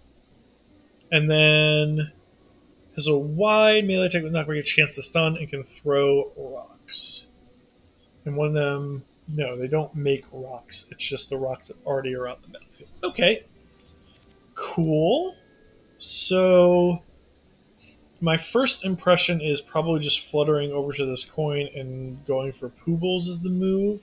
Also, I love the fact that these are Fraud, Walma, and Poobles, Rocksnow instead of Flintstone. Very fun reference for the old heads among us. There was a Flintstones video game on one of the early Windows operating systems. I'll maybe see if I can link it in the description of one of the videos that I put up of this run. But man, it was like this impossible game that we had on our computers. One of the very first video games I ever played, and I just remember like it being utterly both impossible and inscrutable to young me. So he runs away when damaged. So I think we're just going to stay where we are. And actually, we could pull him over to us, but then he will run away. It might still be worth it, though. We don't want to force feed anybody. We can also go after Wolma. Maybe that's the move. She has a ranged ice attack that inflicts slow and can heal. It can throw enemies to her allies. I think maybe what we want to do. I may attack with knockback and just stun. I think it's probably best to go after Wolma, but not close to our allies. But then we'll be within range of. The only move's 2. Walma's going to throw us to him. This is hard. The calculation that I'm making here is if I meat hook one of these enemies towards us, I am going to be so that all of them have upsides and downsides. If I meat hook Walma towards us somewhere, maybe over here, she can throw enemies to her allies. So she can throw me to Fraud, and Fraud will get an attack on me, which does a bunch of damage and might stun. That said, if I want anybody to be attacking Fraud to be attacking, it's definitely Mew Generic because of this. If I pull Poobles to me, I'll only get one cleave off on him before he runs away when he takes the damage. And if I directly pull Fraud to me, then I'm guaranteed to be taking his attack. But I'm actually thinking that might be fine. Like, if I go here and pull Fraud to me and then just attack him twice, that might be the biggest upside play. Because I do want him to be attacking me of anybody, and I get both of my attacks. And then I'm hopefully out of range of... I don't know where Walma's range attack is. It probably will be able to hit me, but hopefully she'll be going after the crow and throwing that in instead. I could save mana for Force Feed on a future turn. I don't think I'm going to be moving a ton from where I am right now.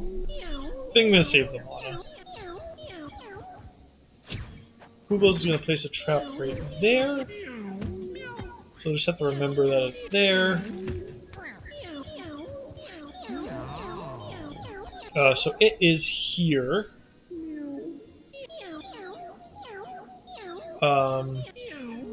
So I think what I want to do is I want to move onto this big catnip so that I can both form of the squirrel, but then also, and chitter, but then also spit on Bigglesworth for an extra bonus attack. And then I can Black Mushroom on Rocksnows for... Great. And then now, this is the elite squirrel. I think that wants to be behind Fraud Rocksnows for max damage. Fortunately, only hit once. I think we're going to go after Fraud Rocksnows as much as we can. It seems dangerous, and it's going last, so if I can kill it before it even takes a turn, that would be huge. And then I'll have one go over to but it crossed the trap tile. Did not realize that. That's okay. So she's attaching Tosha, which is not ideal, but not terrible. And now what I want to do here is gamble a couple times and then try and take out Fraud Rocksnows with my multiple attacks. And ideally a crit would be even nicer. She's got 8 health. Chum Bucket I might crit. I'm not sure. I'm going to do that on Poobles because at least it'll hit 2 of them. 3 health left. I think it's actually better for me to use Tasha's pull attack to kill it. And go fishing for a crit on one of these enemies that has more health. And actually, that's ideal because now Tosha can do the AoE Bramble attack in there. We're gonna inflict magic weakness on Walma. We'll go over here. We'll go ahead and do a Bramble shot on these two that'll kill Fraud and hit Poobles for a little bit of damage. We can actually do even another one on both of them, which is great. And then Psychic Pull won't kill Poobles, I don't think.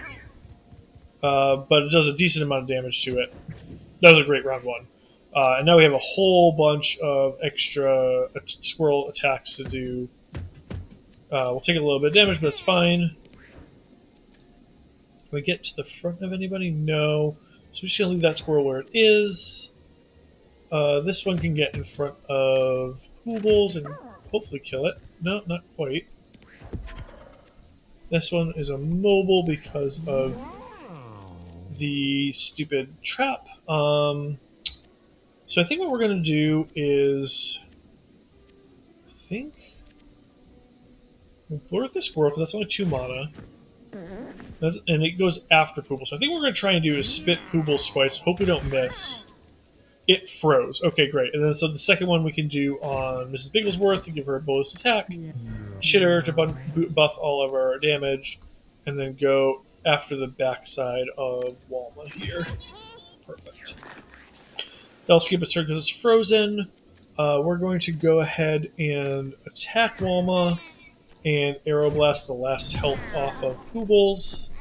There's now some money there. I don't think we want to knock... We could knock back, I guess. The squirrel takes some damage, but so will Walma. I think we just want to maximize damage right now because Walma is the last enemy and is not that close to death.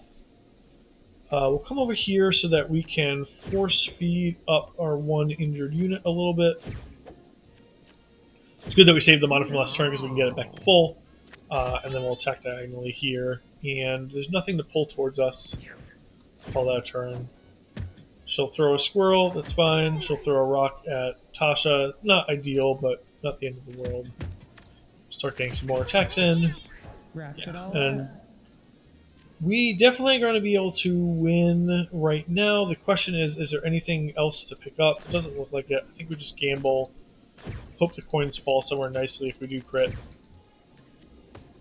We actually might want to kill this body first. Yeah, and grab some free coins off of that. Spectacular. Right! Very, very nice battle. Very clean. Got a 2-rounder, so we're even going to get some bonus items off of that. That was an awesome battle. Great. So let's see. Margarin. Giving more charisma doesn't really affect anything. We're using all of our mana on the first turn for Form of the Squirrel, and 2 more doesn't get us to the 4 more that we would need to spit also, or do Inspirational Song. Luck, I don't think, seems particularly helpful. Also, of note, the charisma 10 is also an ideal charisma number for the crow. Excuse me, because the crow has 2 5-mana abilities. So the charisma, the 2 extra charisma on the crow isn't really going to be that helpful either.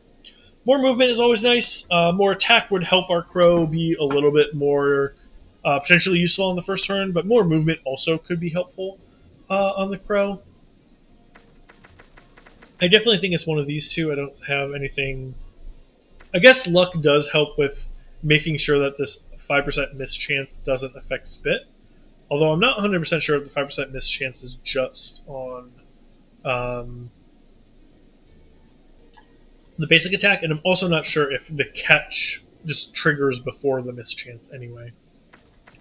I think I'll go speed. It's more useful on both Margarin and the crow, as opposed to the strength that is just useful on the crow. It's completely useless on Margarin.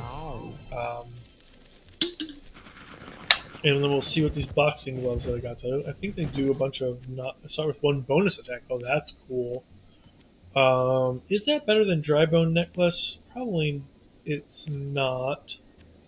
And then the Caveman Necklace we just got does more crit damage and has more luck. I think that we want that. I think maybe instead of 5 charge and bruise 1 is the move. It's doing 5 damage, so that would be an extra 10 damage versus casting maybe 1 extra spell. I don't know. The casting 1 extra spell has been useful too. It could be the case that the 1 bonus attack is just. It's also possible that this is just not all that helpful anymore. The 3 armor is definitely not helpful. The 1 thorns, the relic is doing just a whole bunch of damage to everything, so 1 extra damage on that. The bruise 1 was the reason I was keeping it, but I'm trying to imagine 1 thorns and bruise 1 over the course of a battle. I'm not sure it's actually doing more damage than just 10 damage. And just having the burst damage at the very beginning of the battle to heave hook something, attack it 3 times, and try and take it off the board. With the rest of our guys, we have kind of some slower guys that just want to charge up and do nasty things after they can get turn 1 off. So I think this is just going to be better. And we could even potentially put Dry Bone Necklace on someone like Tosha that needs more survivability rather than a bunch of extra casting on turn 1. I think I kind of like that. It's not all that helpful on Margarin, who needs that 2 charisma. I think let's do that. Let's make that swap. And then the other swap we were considering was whether instead of Spoonbender we just wanted to have Bullseye on here now that we have this 33% crit damage. I think we just want to leave that on there so that in the opportunities that it comes up that's relevant, we just have it to use. Enemy becomes marked at the start of each turn. I don't think we have End turn without dealing damage, gain. Grenade that explodes turns 5 stacks of random buff for whatever hits. I think we can just buy a bunch of this stuff as things to bring home. Intelligence and Charisma are both potential options here. With less charge on turn 1, we're only going to have 9 mana, which is 1 Bramble Shot or 1 Asteroid, and that's it. But 2 more Charisma doesn't get us anywhere. More Intelligence, I guess, is a little helpful. It means that we can cast an Asteroid on every subsequent turn. So maybe that's the move. And then I think I'm just going to pick up all of these. The Speedball, it's not that useful. And then I don't think any of these are particularly good for what we're doing right now. Marking an enemy could be good on either, on anybody really, so that either Tosha or Mrs. Bigglesworth would gain some extra damage off of it, but the Caveman Necklace and the Dry Bone Necklace, I suspect, are just better. That survivability just seems really useful. The peace symbol is generally really, really nice on druids, but this extra 2 charisma is just so important that I don't think we can afford to take it off. And I don't think we really want the peace symbol on Mew Generic. As funny as it would be to just like have him just like take turns where he wanders into battle and just uses all of these relic charges to do a bunch of damage off of the relic. I think that the 2 attacks with the cleave, like this damage is so important to get that I don't think skipping turns. Well, I don't know. It's interesting because it is also like absorbing a bunch of attacks. Maybe that is better than the boxing glove. It's interesting. I could then put the boxing glove on Tosha, which was another option I had, which will help make up for the less charge. Or maybe she just wants to keep the charge so that she can be doing multiple attacks on turn 1. This is hard. I think for normal battles, this extra bonus attack is going to be better to just, again, like burst one enemy off the field and tilt the action economy in our favor. But I think against bosses, the peace symbol might be preferable. I think there's no reason why we shouldn't do hard. We've got everybody at full health. Excuse me. Alright, so we've got caveman babies, made with life steal and seek food, and they grow up if they reach full health. So I think we want to ideally, get somewhere like here where we can attack it and blow it into its ass. Use cats as weapons and pregnant. Okay. Great. And then aeroblast the corpse into that one. Oh no, that didn't work. Okay, fine. So we could have maybe fluttered and aeroblasted, but it's only a slight misplay. And I think we want to get close enough that we can black mushroom this one, which is I think all the way over here. Black mushroom it, and then form of the squirrel and chitter. And they're on ice, so we're going to be wanting to attack each of them into each other, I think. This one, I'm a little worried that our elite squirrel isn't going to have anywhere to go. But I guess maybe it will be able to reach this tile, or worst case scenario, it'll be able to go after the chicken and get it all sets up. Maybe. Great, that's a ton of damage. Oh, our elite one could even go after the caveman woman, but I think it's probably better to pick up the kill, if possible, on this caveman baby. I would love to kill the elite one, but he's got so much more max health to fill up that I'm not too worried about it. If she's pregnant, is she on an ice? She's not on an ice tile. And these attacks don't intrinsically have knockback. Oh, but that baby is going to slide onto the food then. Okay, I'm going to go over here and attack the caveman woman. I think that this is going to be more useful. He's going to get healed. That's fine. I don't really mind that at all. And then diagonal. So we could drag it into the super cold water and freeze it. Or we could go diagonal to this one. We are going to get knocked back, though. That's interesting. Does she have an attack? We'll use cats as weapons, so she would probably pick up Tosha and attack with it. But I might actually be able to, again, I might be able to burst her down before that happens. I think that's, oh, but it's going to get frozen. Right. Okay, fine. not the end of the world. We'll just feather feet. We'll start some movement towards, because like now she'll just completely skip her turn, which means next turn I'll be able to go for her. That seems fine. He's gonna get frozen also, and then I'm not gonna be able to get close enough to hit anything. It doesn't look like, which is a little sad. I can slap the pigs these weak familiars. I almost certainly should have walked this way to be able to slap the pigs these two familiars. But doing the crow is not the end of the world. I don't think gamble is that important right now. And then, yeah, I can't hit anything. I could put creep under this. And it might freeze this water. It's hard to tell. I only have 5 uses left of it, though, so I think I'm going to save the use.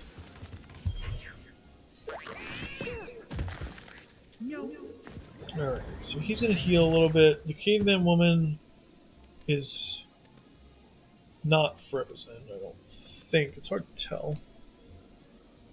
Don't think she is.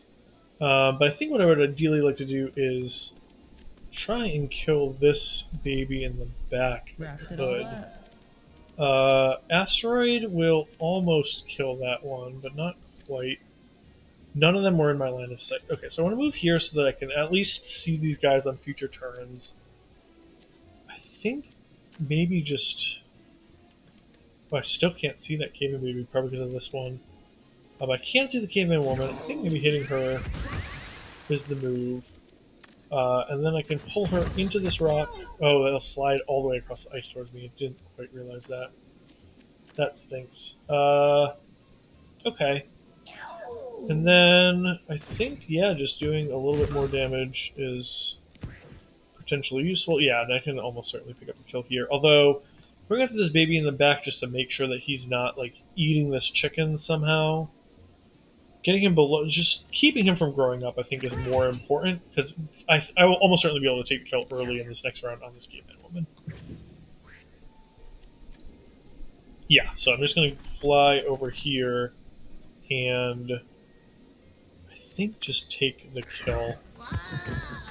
And then I will flutter to this side to destroy this corpse. Just making sure that that baby isn't able to eat the corpse like he was before. On the last turn, he did a little corpse eat thing. Grab this coin, summon another squirrel, boost my squirrels, and give this Bigglesworth another attack. Hopefully she'll be able to move somewhere where she can make use of that. And then I think we just start going for these guys. That's a kill there. Decent hit on that. We can get to this back baby, so we're just going to lock him in the corner and try and kill him. Ideally, you'll kill this chicken. Just lock this baby in the corner with 2 squirrels. Kill the chicken. So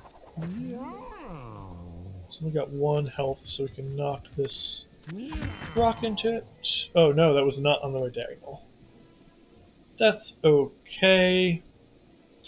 I think one of these spiders might kill it anyway. We're going to turn off food into the rot flies just to make sure that nothing shenanigansy happens with the caveman baby, and then still can't move close enough.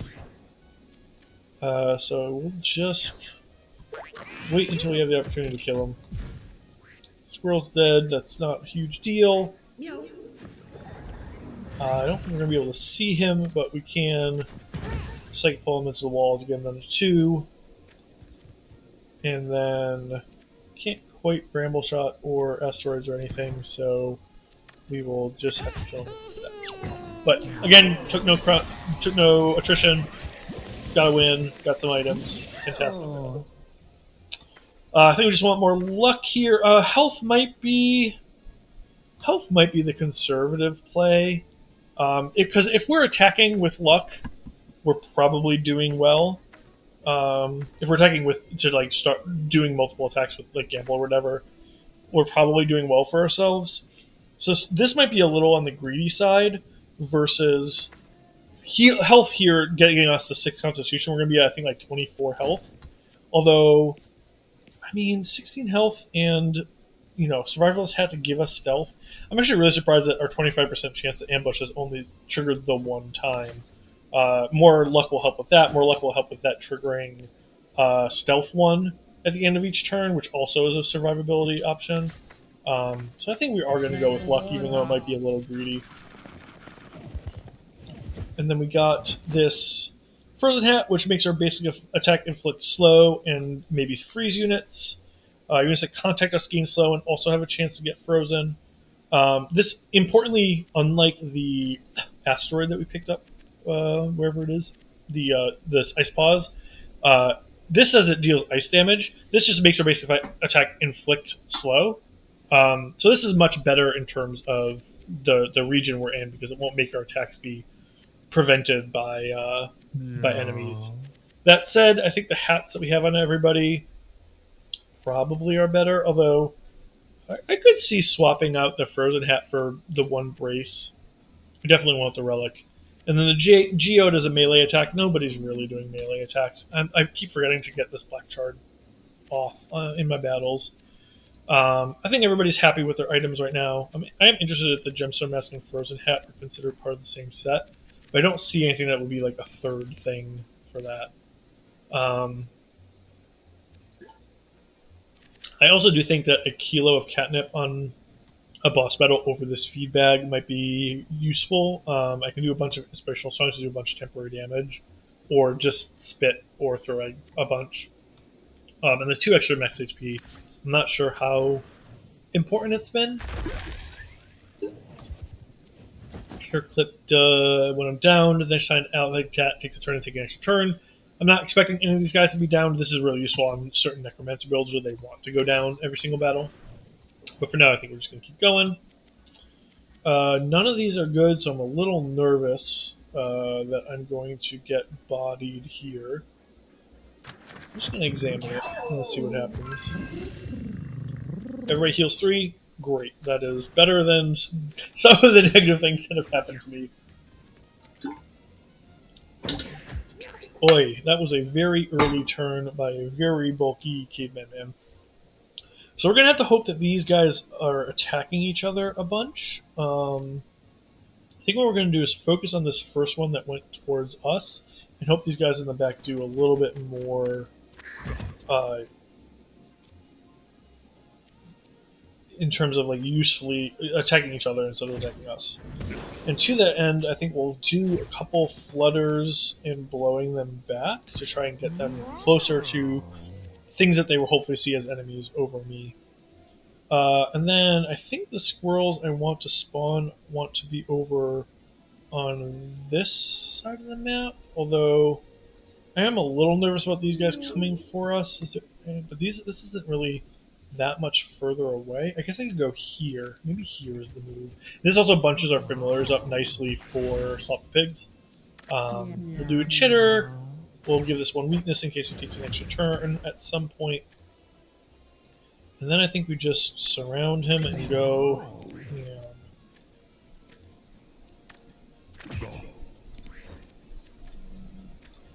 Find him and do some attacks. Get in front of him to do some attacks. Great, and those are fighting each other, which is exactly what we wanted to see. What just happened? Where, man? Hates cavemen. So they've turned them into cats, effectively. Wow. Okay. Did not expect that for sure. Okay, this attack it to send it flying. I think what I want to do is pull this wereman maybe over to me. I want to be attacked by something that does single large damage rather than like being hit by a multi-hit attack is like gonna shred through these holy shields. But maybe it's still worth it. I could also try to get this caveman man dead. Just like, and the thing about that is it doesn't use anything up. So maybe that's the move. I could also pull this kitten towards me.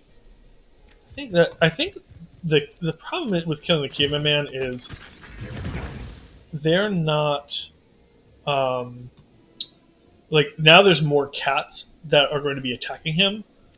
So like attacking him is really not necessarily what I want to be doing. But if I can take an enemy off the map, I think I just want to take an enemy off the map. That pull was a little unfortunate. It meant I wasn't next to my ally anymore to force feed it. But I'm just going to feather heat. This guy's going to take a couple of critters. And then I have a lob attack. I think I want to take that saber-toothed kitten out, ideally. And ideally this guy as well. So I think moving here is the best to have both of them in range, because the other option is to like have multiple things in range just to seem really dangerous. So I'm going to go over here. I think Slap the Pigs is going to be better boosting 2 of these squirrels, maybe? I could also boost 3 squirrels after I kill this guy. So let's do that first. Let's do that. Oh, it's actually going to hit 5 familiars, which is huge. And then we can chum bucket on this kitten, have it run away, take some damage. Oh no, I guess it didn't take damage from the creep tile. That's interesting. That's fine. Hopefully these guys will go do a bunch of damage to some enemies. He's going to get attacked and thrown. That's fine. It's plenty survivable. Not too worried about it. Kittens are going to heal their allies a little. I'm going to take the butt of him, but only for 1. It's great. Let's see if you guys can jump on him. Okay, he's still got a lot of health, and we see at least 1 guy, so that's really good. That's at 12, so we could try and absorb something. Maybe we'll see what happens after we asteroid this guy for a crit.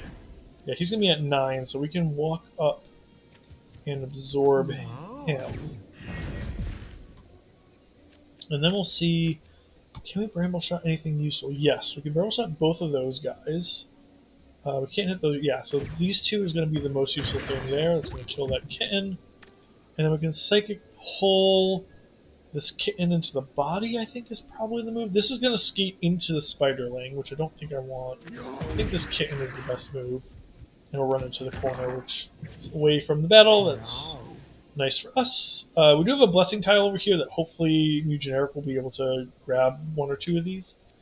There's actually 2 of them, so I'm thinking that maybe I want to move onto one of them with someone. Maybe the crow. Well, I think the crow's going to get a turn before this guy does. So I think what I want to do is move onto this and give myself a little survivability. I should have birthed the squirrel first. I messed up that order a little bit, but that's okay. And then I think there's no really reason to heal our allies. I think we just want to spit to give an extra attack here. And then these squirrels, we want to start getting in on relevant enemies where we can. This one can't quite reach, so I think we're just going to protect this side of our druid. We can't pick anything up with them. This one also can't quite reach anybody. So also can't quite reach, but I think this one in front here will hopefully be useful. Take some damage to attack our crow. That's totally fine. Killing our crow is not the end of the world. Kitten will take a turn, heal its ally, not a problem. Okay, so it would be lovely if we could pull this, or get this woman off this tile, but I don't think that we have any reasonable way of doing that, fortunately. So I think what might be best is to hook this kitten to kill it. Again, I keep messing up what trample does. It hits the things that get moved through, not what does the moving. So maybe what we actually want to do is try to work on this wereman, who's like, I think, the biggest threat. I'm pretty sure these squirrels will be able to take these guys out. So let's grab some food. Let's cleave this wereman from diagonally behind. I think I'll just make all of these random foods into rot flies. I think that's gonna hopefully get us some damage. Do I want to attack this one for 3x? No, I think this is gonna take a guaranteed kill on the kitten. And then we, over here, we could slap the pigs a bunch of these flies. But I think just gambling to try and get more crit chances as much as possible and try and kill this guy with... I think we have 2 attacks right now. We're attacking from behind, which is nice. Yeah, perfect. That's exactly what we wanted to see. We can't hit anything, so we're just going to leave that there. We could attack this spear to send it flying, I guess. But it doesn't hit directly next to it, which I suppose I could have expected. And we have enough stuff gunking this part of the battlefield up that this saber-tooth might even die from these rot flies before we get to pick all these coins up. Which is kind of a shame, but it's not the end of the world. Cool. Another quite easy battle. We have a very strong composition right now, which is great. Spawn bear traps on each adjacent town to ourselves. I could see a world in which that could be useful. Excuse me. But, again, we're a slightly more mobile, I guess not so much anymore. Cupid's arrow that damages and inflicts charm. This could be really, really nice. There's some like bosses that have 2 enemies that Cupid's arrow is really good against. I don't know who the final boss is of this region, so I don't know if this is going to be good or not. I only get it every other turn, and I don't get it if I'm doing some of this other stuff. So something like line shot might be more useful where there's some situations where being able to just like hit a bunch of enemies all at once with line shot would be really nice. I'm not sure though. Web trap is another option. I could just set this up near a boss and potentially steal a couple turns if it's more of a melee unit boss. I don't know what the boss is for the Ice Age. I'm suspecting it's going to be something like a giant woolly mammoth or giant polar bear that will be a melee unit that web trap might be really useful for. And it's a low enough cost that I could potentially still gamble once and use web trap, which isn't true of Cupid's arrow or line shot. So I'm kind of interested in maybe just doing web trap to immobilize an enemy and just hope that that will be particularly useful against the boss of this region. I don't really know if it will be or not. But so this is going to be the final boss coming up. So we can see if there's anybody that we want to give a different item to. We were talking about maybe giving a kilo of catnip instead of the feed bag to Margarin. I think I like that. With 10 charisma, we just have we're going to restore so much mana. And then weakness 2, I think, is still probably better than lobbing rocks or throwing a grenade. I mean, the grenade shredding 5 stacks of buffs could be helpful. I don't know what buffs it might be using. Is there somebody else I could put that on? I could put that on here instead of this chum bucket, maybe. Is a chum bucket or the black mushroom better? Weakness 2 is only 2 turns of slightly less attack. I think that's worse. I think the grenade to maybe if this potentially could be really good. It could also be really bad. It's really hard to tell. But I think it's worth a shot. Cool. So we'll see what happens in this last large block of ice. Humanoid figure within. I don't know. Might give us an ally? Williams up exhausted and cold. That's a shame. So now we're slow. It's not really what we want for before a boss, but he was one of our slowest guys on our team anyway. So I'm not super worried about it. Bunga's champion, one of Lord Bunga's top guys. So we've got 2 champions. He retaliates when he's hit, consumes adjacent units at the start of his turn, and is blind to units behind him. Interesting. So we do not want to be adjacent to him at the start of his turn. Okay, that's fine. There's also a bird here that could give us an all stats up. So we could go. Are these guys 1 by 1? They're 1 by 1. So I think what we want to do is melee attack this guy and then just double arrow blast him and get the all stats up from the Blackbird.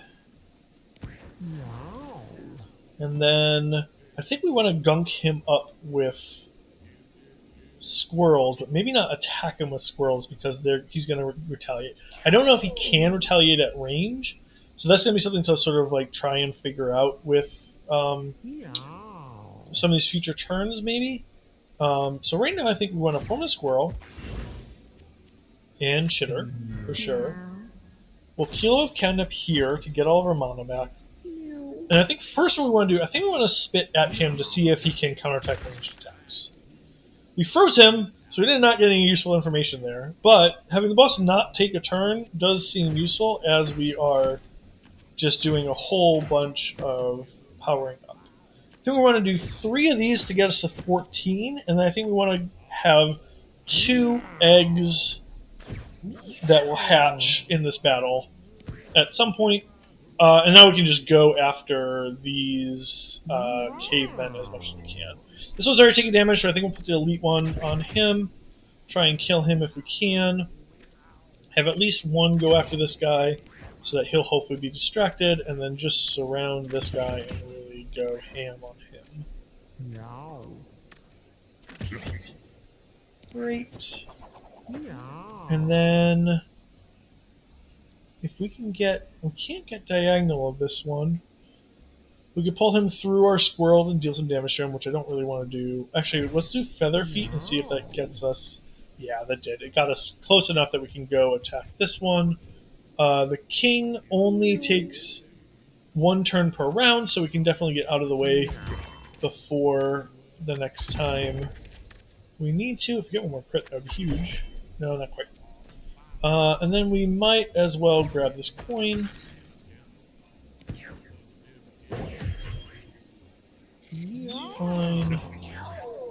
He's going to take a little bit of damage. Oh, and he's going to go attack egg. That's not a big deal. It being stunned does literally nothing. Cool. So this guy's at 4 health. I think that pulling him into our ally is just worth it to get him off the board. And then I think I want to put brambles under him. And I think potentially if I can, brambles under the boss would also be probably good. And then I guess we might as well absorb this spear. I think it's unlikely that either of these... I mean, this guy maybe gets down to range at some point, but I think the odds are pretty low. And then we go behind this guy, take a little bit of damage, it's fine. Nice little bow on top. And then here, he seems pretty immobile. It looks like he's sitting in a chair. So I think I'm just going to get some crit chance and try and use all these attacks that I have to take this guy as far out as possible. Love it. Cool, then we can save an attack.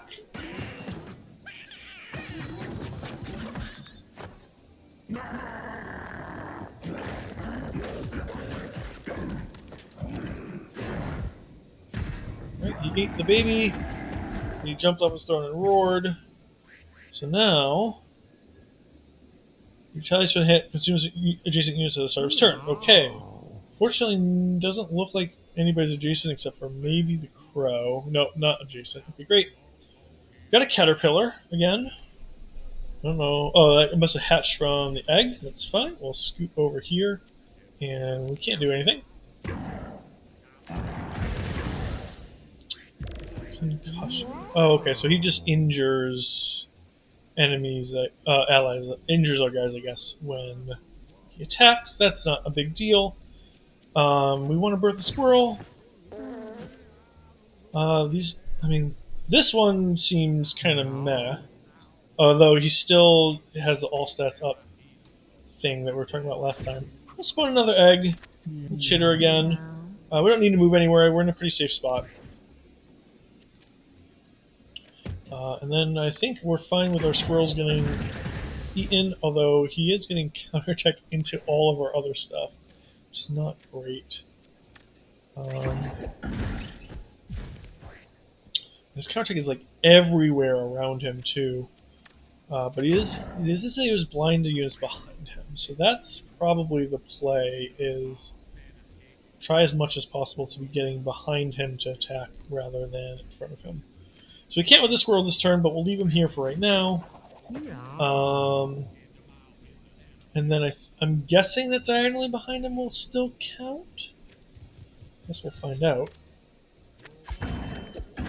Nope, he did get counterattacked, but it did at least do a bunch of retaliate damage, and then I think we'll spoil here. And is there anything I can pick up? Looks like no. So I think we'll just call that a turn. And get behind him and attack him. Great. Alright, maybe less safe than I thought he was, but it's fine. Alright, so I think we're going to go ahead and go somewhere where we can see him, so we can asteroid. Then we'll also, so if we pull him into that asteroid, maybe shatter the sky somewhere? I don't think we need to. It's going to get counterattacked to death. This caterpillar is getting closer. I think ideally we want to put him next to other squirrels that we're going to chum bucket. I'm not sure if this is going to be Nice little bow on top. close enough. Sorry, slop pigs. Yeah, unfortunately it's not quite close enough for me to get all of them. I mean, moving closer just seems really risky. I think what I want to do is set up a web in front of him if he walks forward. Move further away. Maybe even set up a web behind him also, so kind of no matter where he moves. I think I just want more crits. And then just go ham at range where we know he's not going to counterattack us. Oh shit, I should have used the guaranteed crits. That was really stupid. Alright, so Margarin is down, which is not the end of the world. It does give us an opportunity to attack him from behind with the caterpillar. So all sets up 3 at this point. Get some attacks from behind here. There's nobody on this side, but I don't think we want to attack right this second. I think just going kind of vaguely close to him might be better.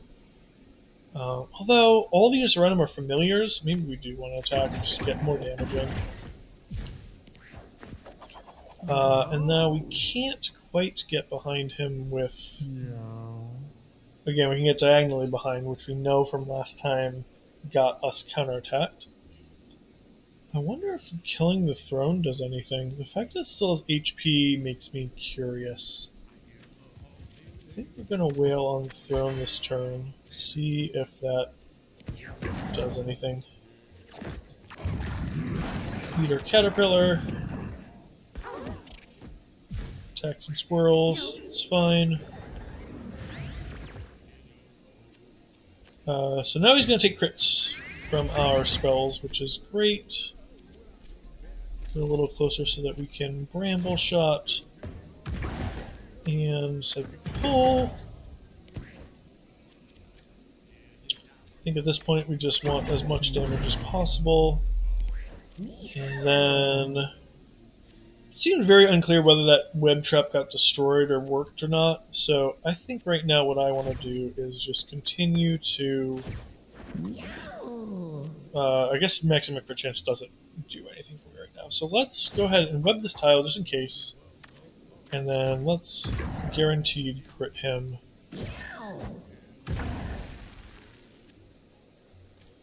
And then move as far back as we can to try and stay safe. I think here maybe we just move to here to try and be tempting as attack options.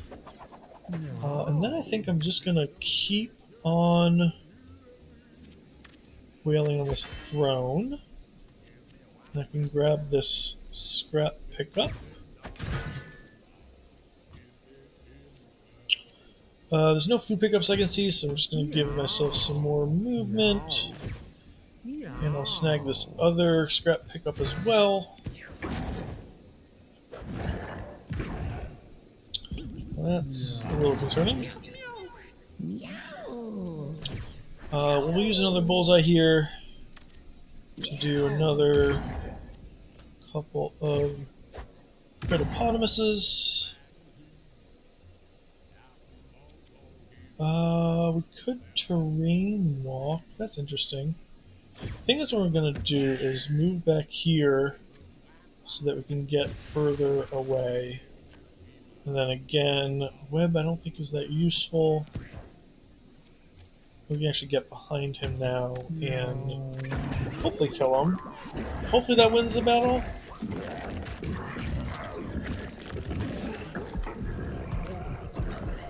Did he rip his own heart out? What did he do?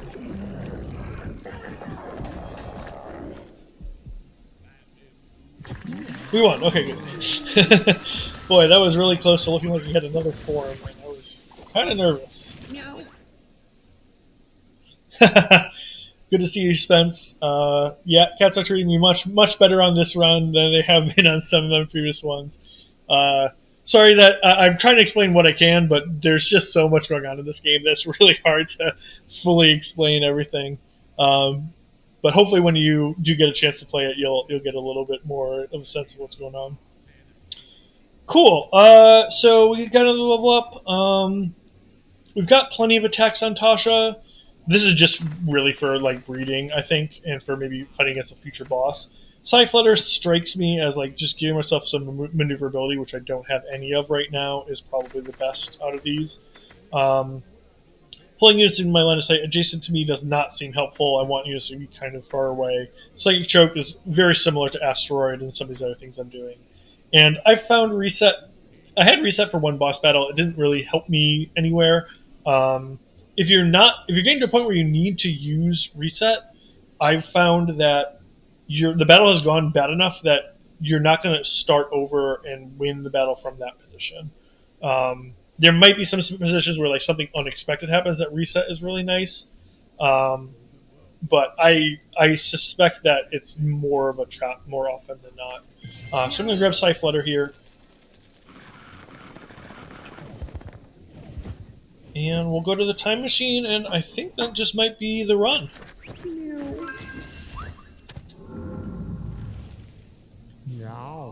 Alright, so that's the run for today. Had a lot more luck than some of our previous ones. We've unlocked a new age in the past, the Jurassic, so we'll watch this little cutscene. But then I think we'll call it. So thanks for watching. Enjoy watching this dinosaur eat a squirrel. And then get eaten by a bigger dinosaur? So you can get eaten by a bigger dinosaur? Yep, stepped on by a bigger dinosaur. Yep, good trope. Solid trope. Very good. Alright. Have a good one, Spence. Have a good one, everybody. And great to see you.